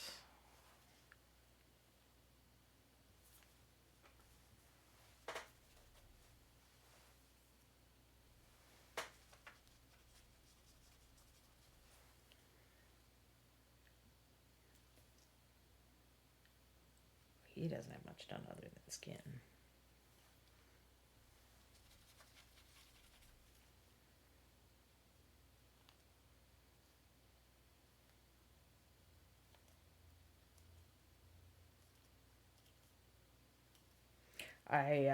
When I started doing this project, if you go back and watch episodes 51 and 52 on Reaper YouTube channel, I had the figures that I painted for the kit, like for Ron, that I used in the pictures and stuff. But since I have traveled to Reaper in the interim, Ron now has those, so I can't show them off on screen anymore. And I'm definitely still seeing wet wash, so let's see what hikes. I guess statistically there should be more older zombies, as zombie outrunning speed decreases with age. True. Very true. I guess the nice thing about zombies is you kind of can make them look old or younger if you wish. I mean, sometimes the sculpt will kind of... Well, it does look like I did some work on this guy's shirt, actually. Look at his pants.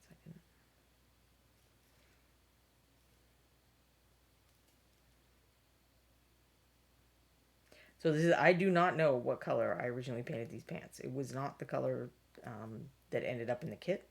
This was one of the early test ones.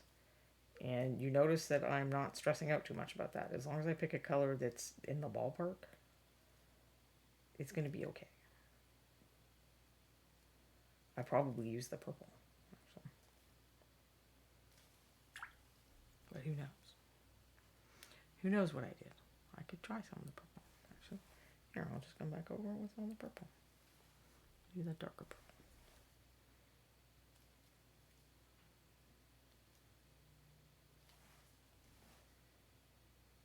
And apart from having too much paint on the brush, I think it's fine. So we get way too in our heads about matching colors. Matching colors isn't as important as matching values, which is how light or dark things are. So the purple looked weird at first because I had picked one of the highlight purples. When I went back to the original, the starting point purple, and where did I totally made a swatch of that. But then what did I do with it? There it is. We have the starting point purple. I will show the brown that I was using. So those look pretty similar in value to me, but I can check. I'm going to do it the camera way, so everyone just hold on tight. We're going to be going through some visual weirdness, but eventually we're going to get to black and white. And the brown is a little darker than the purple, but not like a ton. It's not way different. Like if I get the lighter brown, that's noticeably different than either of those two colors. If I get the gray, I'm pretty sure it's going to be similar. So this is what I want to match. And if you don't have a camera that does this, because why would you? You probably have a thing on your phone where you can take a picture and then set it to black and white. And that will give you the same information. Wow, Subadiax, are you actually watching all the old back issues, as it were? I feel like I'm traveling to the future watching this episode, since I usually watch Reacher streams on YouTube, and I'm only up to episode 43 of Beyond the Kit. So you have a good 20 episodes ahead of you, I think, before you catch up. I'll get my purple highlight. I had to add a little water because it's been sitting out on my palette. And even though I live in the land of humidity, it is now winter. Well, winter. The heat comes on and it dries things out, I think is what I'm trying to say. It's definitely not winter, despite the Weather Channel giving me weather warning, like severe weather alert. I got a severe weather alert the other day that there was going to be frost and I might have to bring plants inside. I'm like, do we really think that's a severe weather alert there, Weather Channel? I don't really think that qualifies. I think that's more like a friendly warning. I did not add enough water to that.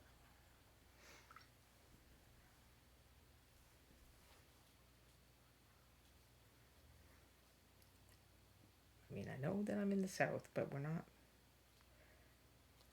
that panicky. I mean, they totally will panic if they say snow. People will run to the grocery store and buy all the milk and eggs and bread. Sometimes this is the only way I know that snow is in the forecast, because I happen to go to the grocery store and I'm like, why can't I get... Oh, right. Right, there must be snow in the forecast. So we'll call that good on his pants. I went up a little lighter on the purple dress, but I think I lost some of my darker purple color. I'll put it back in.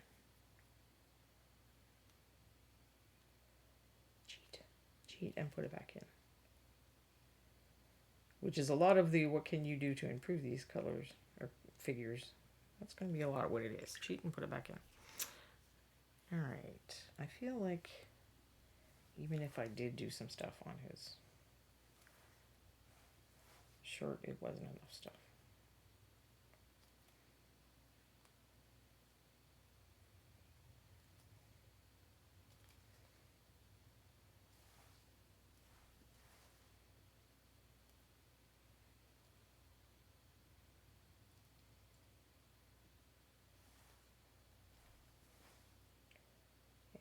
okay with it looking rough, because even though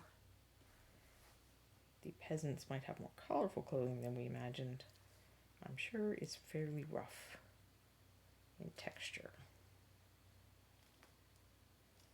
I just can't even imagine the level of work that making clothes took in a pre-industrial era. Like, it's just mind-boggling to me.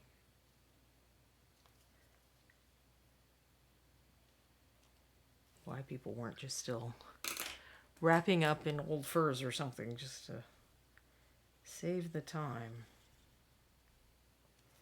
I need more of that Griffin Golden Brown. Queenie LaRue still has low to mid 80s, but it has dried out enough for my sinuses to have noticed. I think our problem is that we're having ragweed in the like red zone or something. It's like I'll feel okay one day, and then the next day it's like. Sudice says UK based, so Reaper live streams are ill-timed. I understand that. Bruce had a severe weather alert for wildfire smoke. Now that deserves a severe weather alert. That can be very damaging and dangerous for people who have health issues. I mean, I remember when we had a wild storm. So no, I will not trade with you because we had some fires up in the mountains. So it wasn't even where I am. It was just in this region. And I could smell the smoke down here. And it messed me up. So I can't imagine what it was like actually in the mountains. We're in the valley. About an hour away from where the wildfires actually happened. And the video was just, oh my gosh. There were a lot of people racing out the fires. I'm going to decide if he thinks he pops enough like that. I might just do a little bit more the lightest color just to really make it look kind of worn and ragged.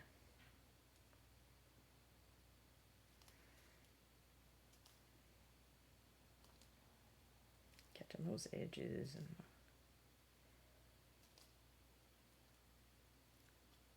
little holes and whatnot.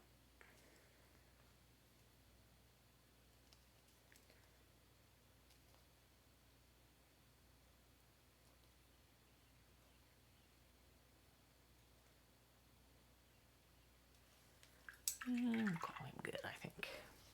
Let's check on the drying. So I need to make sure there's no shine of wetness, which is one of the nice things about working with matte paints, I guess, because this must be trickier when you're using like canvas acrylics, and some of them are just shiny. I think we're all right.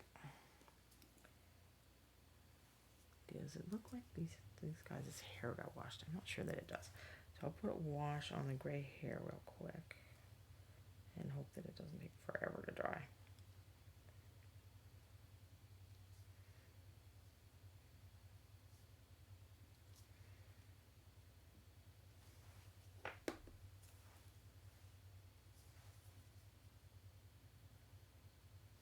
So it is my hope that people will feel comfortable mixing and matching. I didn't really have enough space on the pamphlet to talk much about that. So that's one reason I wanted to do these guys as the Watch Me Do It Live episode. Or watch me do it in person. You don't have to see it live to get the information. Was because that's another option, is to use the gray for the hair. And you can use the green from the skin or make a darker version and use that on clothes too. I did, when I was experimenting, I did have a few that had green clothes, but since, you know, that was their skin color, I kind of wanted to not muddy the waters and just focus on the green being the skin. Trashorama. The year after the fires, the cabin rental prices were excellent, however. Huh, really? And it's 87 where trash is right now. That seems unpleasant. That's too much. Quindy. To be honest, this weather transition period is my least fave. The humidity drops so low, I get nosebleeds all the time, and I feel like I'm turning to dust. It's still hot during the day, but at night it drops low enough that the AC catches up, and then I sweat all night because there's not enough air movement. So our furnace has a thing where you can set the fan to just circulate, and it'll also bop between heat. You can set this is my minimum lowest temperature on my maximum hottest temperature, and it'll fix it. Although it usually doesn't come up like the heat has come on, but we haven't had to have the AC on. My little cat thinks it's the end times, because if it's lower than 70 degrees for more than a few days, she's like, we're all gonna die. We're all gonna die. I don't think I did this guy's hair.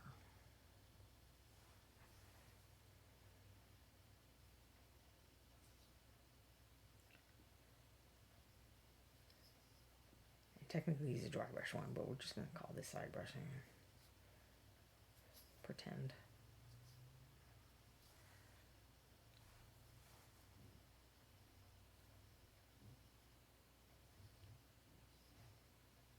I mean, honestly, sometimes layering is going to be the easier way. And these little parts, like the belts and hair and stuff, are absolutely the places where I would say that is the case.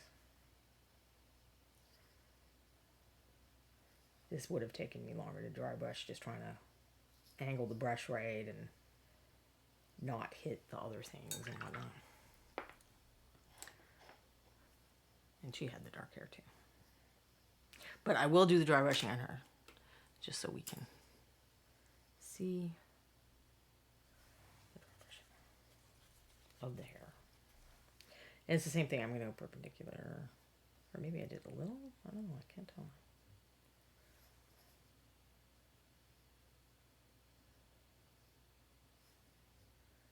Her hair is a little easier to reach than his would have been, I think. I like when it cools down. I mean, I have the same problem in the winter. I don't get nosebleeds that much. My husband does. But my skin starts to crack. And I'm like, I don't know how people live somewhere that's actually dry. Like, I know these people that live in Denver and stuff, and I'm like, I would just crack up and blow away. Bob and Julie in Arizona. In my apartment, I'm lucky that it works at all. Ugh, okay. Well.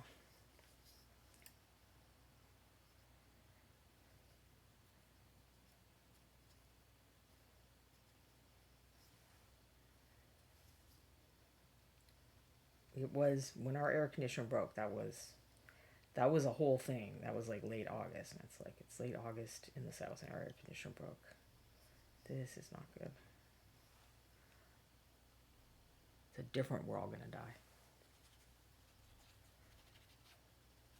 But yeah, that's how I tell the seasons are changing. When my cat starts sleeping in front of the heat vents, then we know that it is cold. Cold. Southern cold. She's a very southern kitty. We got her some orthopedic pillows, and we put them in front of a couple of heat vents so she can be sad and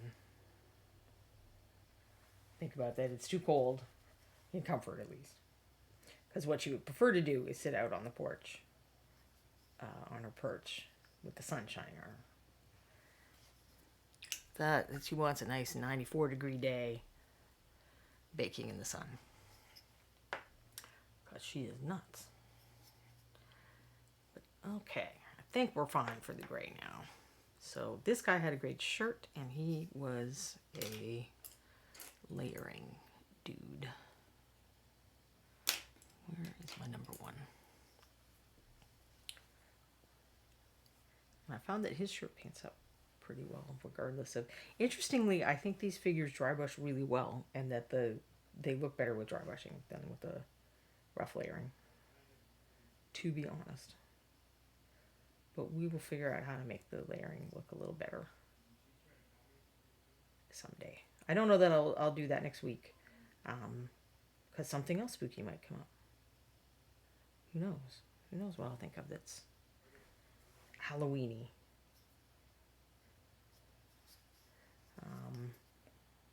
I don't think that I would be able to paint Cynthia and her friends on stream in any reasonable amount of time. That would be definitely multi-episode show, and it would not be, we'd be into November by the time I finished.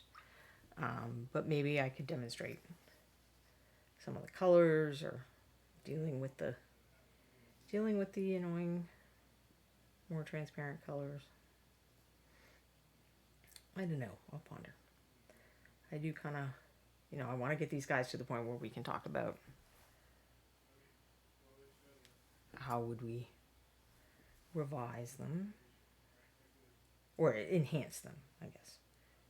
Because there's details we can bring out and stuff as well that didn't really get a lot of attention.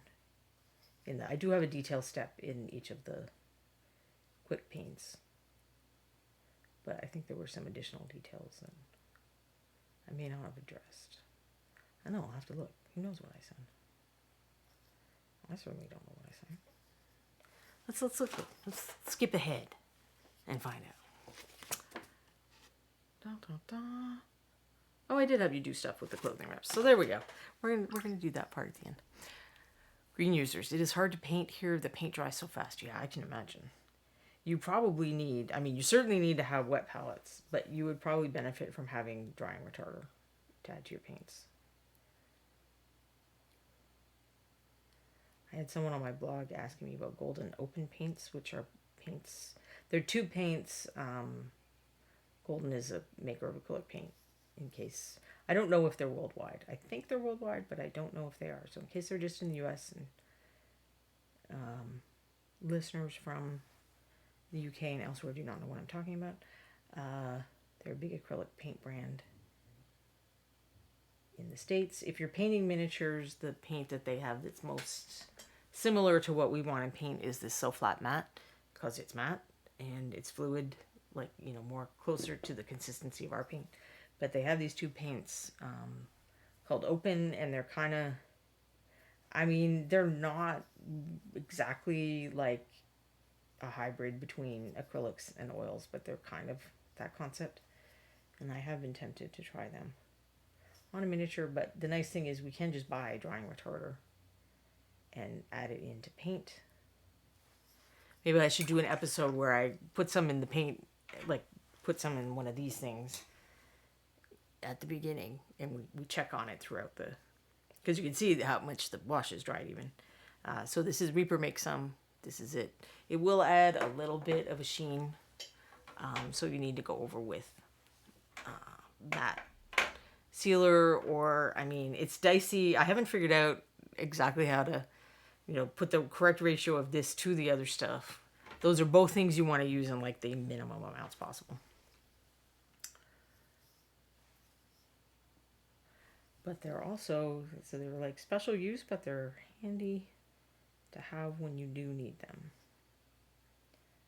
But I have, when I was first working with paint in pools like this, I like the palette like Anne has, if you've seen her show, which is RTB Reaper Toolbox. It shows, I think it starts at 11:30 Texas time. But we both like this palette that has like smaller holes, like probably the diameter of that, because it slows the evaporation. So if you fill a smaller diameter paint well with, at least half or 3/4 of paint, that slows evaporation down. But then you add a little drop of this stuff, the drying retarder, and that definitely slows evaporation down. Not mixing stuff out like this, like you can see that the purple, I live somewhere humid, and this is already dry, and I had mixed water into it. The only reason it's not fully dry is because I had mixed water into it, but the ones that I put out just as drops are still very liquid. So the same principle actually applies to the wet palette. The more compact you keep the paint, the longer it stays wet. But I have to mix to make colors, and I haven't figured out how to. I'm not one of these mix on the brush people. I need to see my values on the palette before I feel comfortable putting them on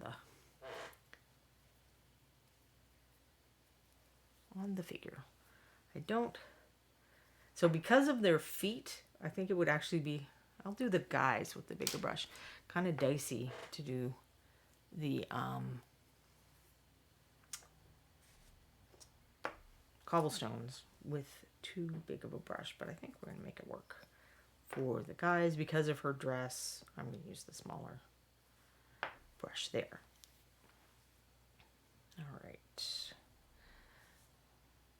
Oh, green user has to keep a fan going, and that's the main problem. Yeah, if you can angle it so it doesn't hit the paint. But yeah, I very occasionally have had to have a fan going in my room, and it absolutely does not help with keeping paint workable.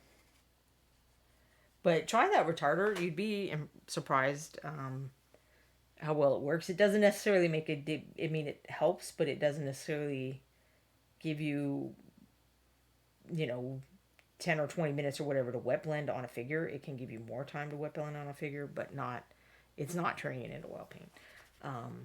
But it helps keep paint on the palette, especially those weld palettes, a lot longer. The other thing I do is I take my damp sponges and I put it over sections of the palette that I'm not using. And I can preserve paint, when I'm finished for a session, I can preserve that paint for up to a week if I keep my sponges, it's really wet. Like, it's almost dripping wet is how I would store it overnight. And then, as necessary, mix more water into the paint. And I'm not using that drying retarder when I do that. And even in winter, I can make that work. You can use the drying retarder doing it that way. I just typically don't, because if I can avoid adding shine, I want to, because I have to take pictures. And even just a slight amount of shine. I noticed on Cynthia's belt, on a couple of the picture angles, the purple I have, which I don't think is the purple you guys will have, because I think mine was a test run. The purple I have is just a little hair shiny. Because it's like, I don't think you can see how it just slightly reflects the light if you look at the belt as I move it. Like, I wouldn't call it, like, I'm not really seeing it in person. Like, I'm seeing it more on screen than I'm seeing it in person. But my camera, when I was taking the final pictures for Ron, sure saw it, so. And I just sort of gave up. I'm like, all right, I'll just try a couple of angles. But hopefully people will either figure out that's what's happening, or, I mean, I guess I should have. I hate getting airbrush out just to do sealer. But I should have seen if I could seal it away a little. Don't tell Ron, he thinks I seal all the figures. You can tell he never watches this show, because I say that like every other show. And he's never called me on it. Not that I expected to watch the show or anything. I just think it's hilarious that I tell you guys all these things and I don't say don't tell Ron. Clearly you don't, because he has no idea. Or he's just accepted that I don't follow all his instructions. I think I've worn him down over time with my disobedience.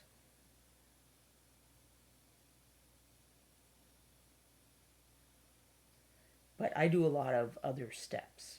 So if you haven't heard me rant about how to have solid paint film and durable miniatures, there is an article on my blog about that. And sealing is like one of the last things you can do to make your paint job sturdier. One of the first things you can do is wash the miniature. Then if you use primer, you let your primer sit a while. After you paint it, you let the paint sit a while.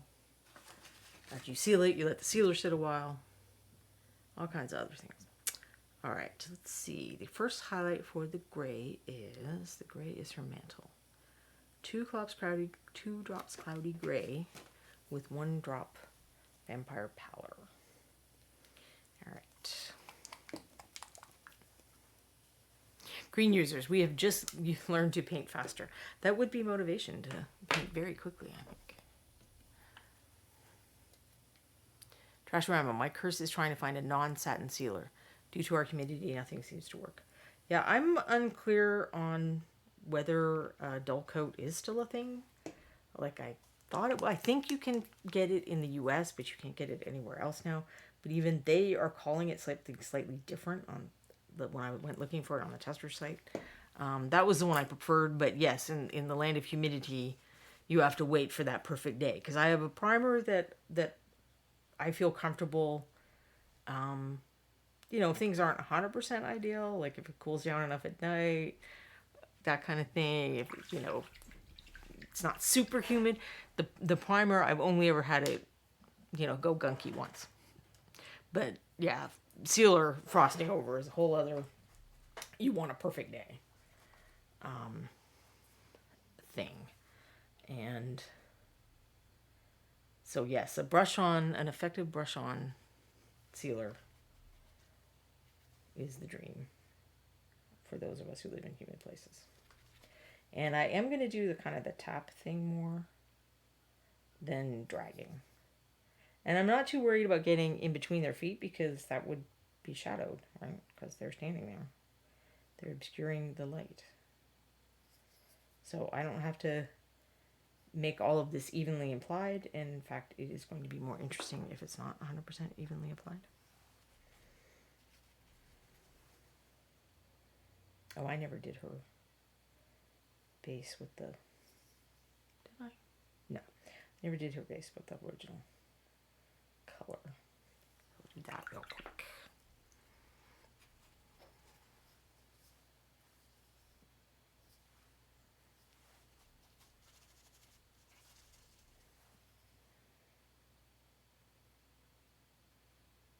Okay, I think a water drop fell from the ferrule into the bristle and washed half the paint out when I was readying the brush. I have a lot of problems with water drops on the ferrule. And I always have. Gotta try to catch those.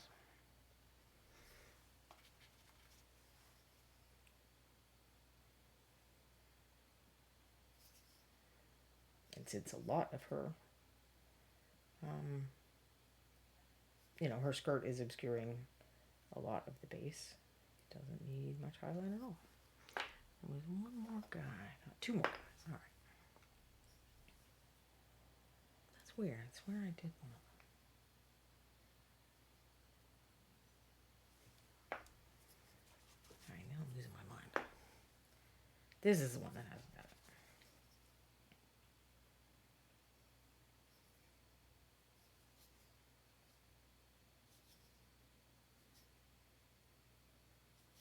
Also, there would be rocks that catch, that might be a little shinier, that catch the light more. So this part does not have to be even applied. Subadiax. I gave up trying to get Tester's dull coat in the UK, though it was my favorite. Switched it to my TS80. Yeah, I think Tester's just completely gave up trying to meet the European Union standards for chemical stuff. Is probably why you can't get it anymore. But it doesn't. I'm not even sure it's that easy to get in the U.S. Although you'll hear one person say, "Oh yeah, you can totally get it," and then another person say, "You can't." I thought I had a brush sealer over here. I must have put it somewhere. I'm experimenting with another one. I've done it through the airbrush. I haven't tried it as a brush sealer to see how well it works for de-shining things. So I will not comment on it because I don't know whether it does what we're talking about. It's tricky with any matte product. The thing with the frosting is matting agent really is little particles. And if too many of those particles build up, you can get frosting, or it can start to create shine on its own. So there's like a sweet spot that can be hard to achieve between having enough of the matting agent to do what you want it to do, but not have any negative effects.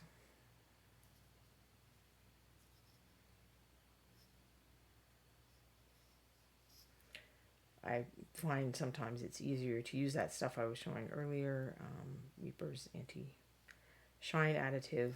If you know you have a paint that's a little shiny, you mix that in during the painting stage. Yeah, it is AK. which I have some problems with them as a company. They've done a few boneheaded things. But that was the next to dull coat. That's the one everyone talks about. If you gotta really get matte, or if you're like, because if you're gaming, you may want to seal with gloss because it is more protective, and then you use something like you spray something like dull coat to knock that back.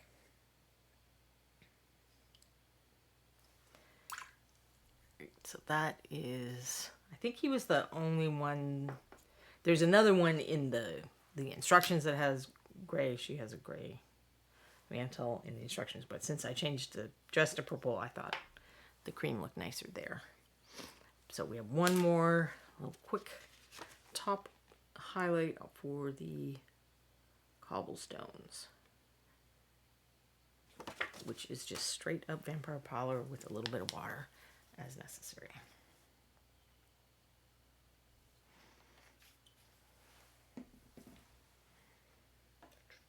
Where's my water?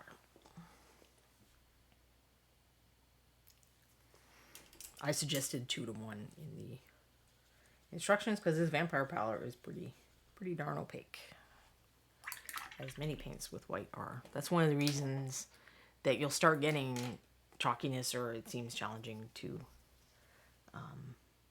paint with lighter color paints, is stuff that has a lot of white in it is more opaque. So as you go lighter in color, you often have to add more water.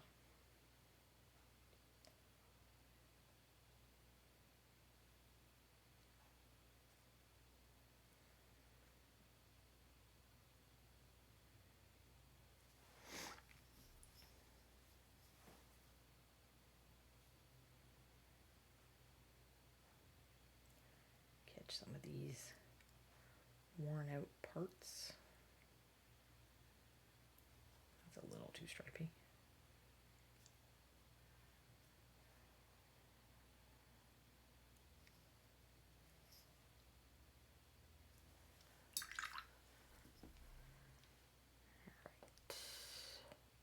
Oh, we never did these guys' hair. Their wash was still drying, so I'll just do that real quick. Original gray.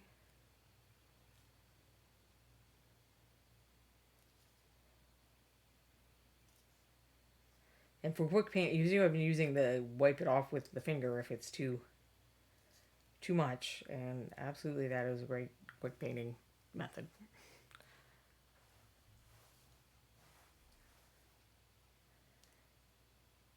For painting something that I'm putting a lot of effort into, I would rather make sure that the brush is correctly loaded before I get to the figure. You know, you've probably seen me do that before where I tested on things. But if you're trying to be faster, you don't want to take the time to do that. Sometimes you got to just go and fix it if you got it wrong.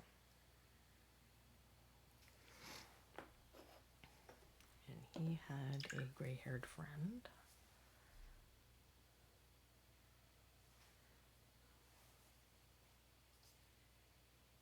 My gray is probably thickening up a little as well.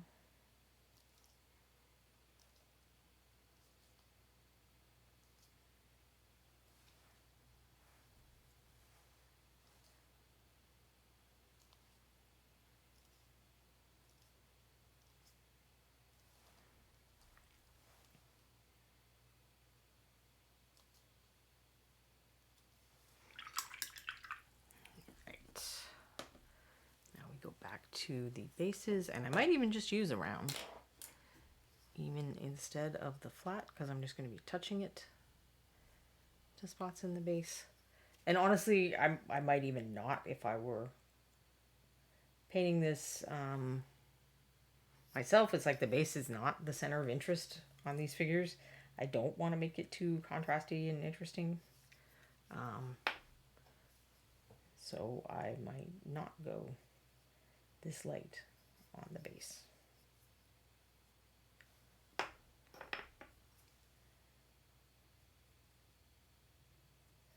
But chances are good that we will add some dirt colors and stuff to these bases that will take some of that down. When we do the stuff you could do to enhance these guys. So I will go ahead and do it. Plus that is what I said to do in the instructions. Alright. That just leaves their belts, I think.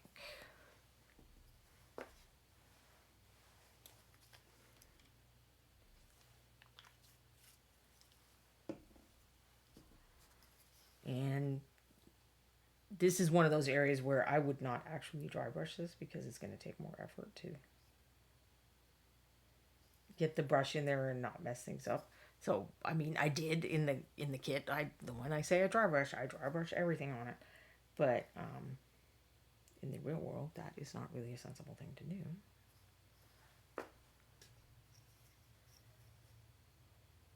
If just a few little brush strokes are going to do it better.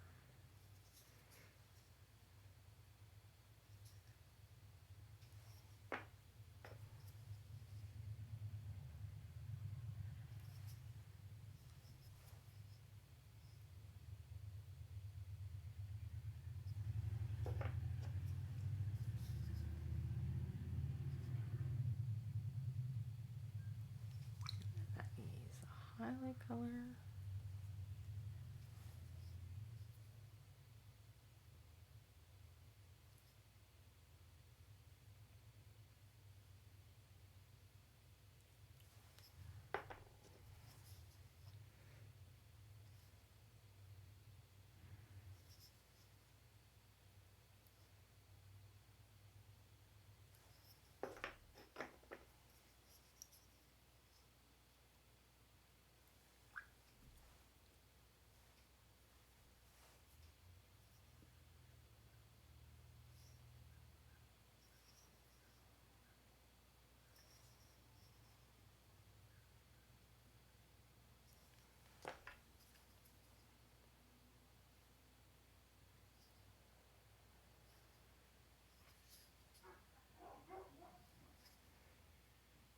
I would say it doesn't really need to be highlighted past there. You certainly could.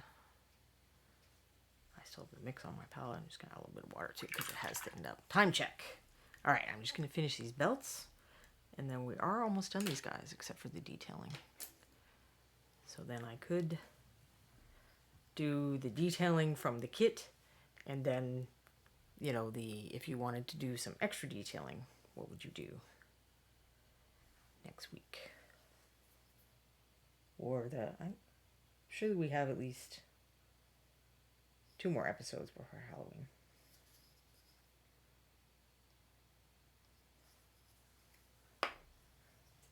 If not more. Clearly, time knowing is not a big talent of mine.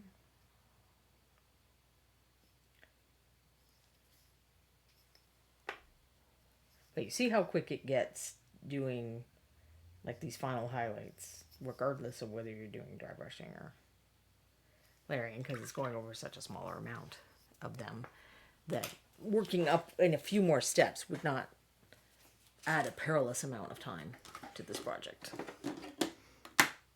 if you so wished. All right, so here are the zombies where they stand, which is almost done, other than, you know, bringing out their eyes and the little pieces of bones that are poking out and stuff like that. Adding blood. And then, of course, the finishing of the project, painting the rims of the bases black, which is kind of like, so if you ever watch people do watercolors or other paintings, they often have tape around the edges, and then they do this like real satisfying thing where they peel the tape off and it's all perfect and square and stuff. And that painting the base rims is our version of peeling the tape off of a painting. So hopefully that was somewhat fun or interesting. I know I got a little quiet there sometimes. It's hard for me to paint and talk sometimes. My brain is not that adept at that sort of thing. But that we're almost done the kit. The next part wouldn't even be a whole show, so we probably can do both parts where we do the detailing that it says in the instructions and then the ideas that I have for extra detailing. And maybe experiment with some ways to smooth out blending or dry brushing that didn't turn out quite as smooth and nice as you wanted, although they're zombies, so we don't really want to make them too smooth. I may save some of that to show on another type of figure. But I'm going to let Quindy find us a raid. And I'm sure she can find someone else who's doing something entertaining. And once this show ends, or any other time there's not a show running, I believe that the schedule of the other Reaper programs you can watch is up on the Twitch channel. So I'm not going to run through the schedule now since I'm already a little over time. But, we're going to raid Josh Foreman. There you go. Crafty Creative. See you guys later. Thanks, Ubadiah.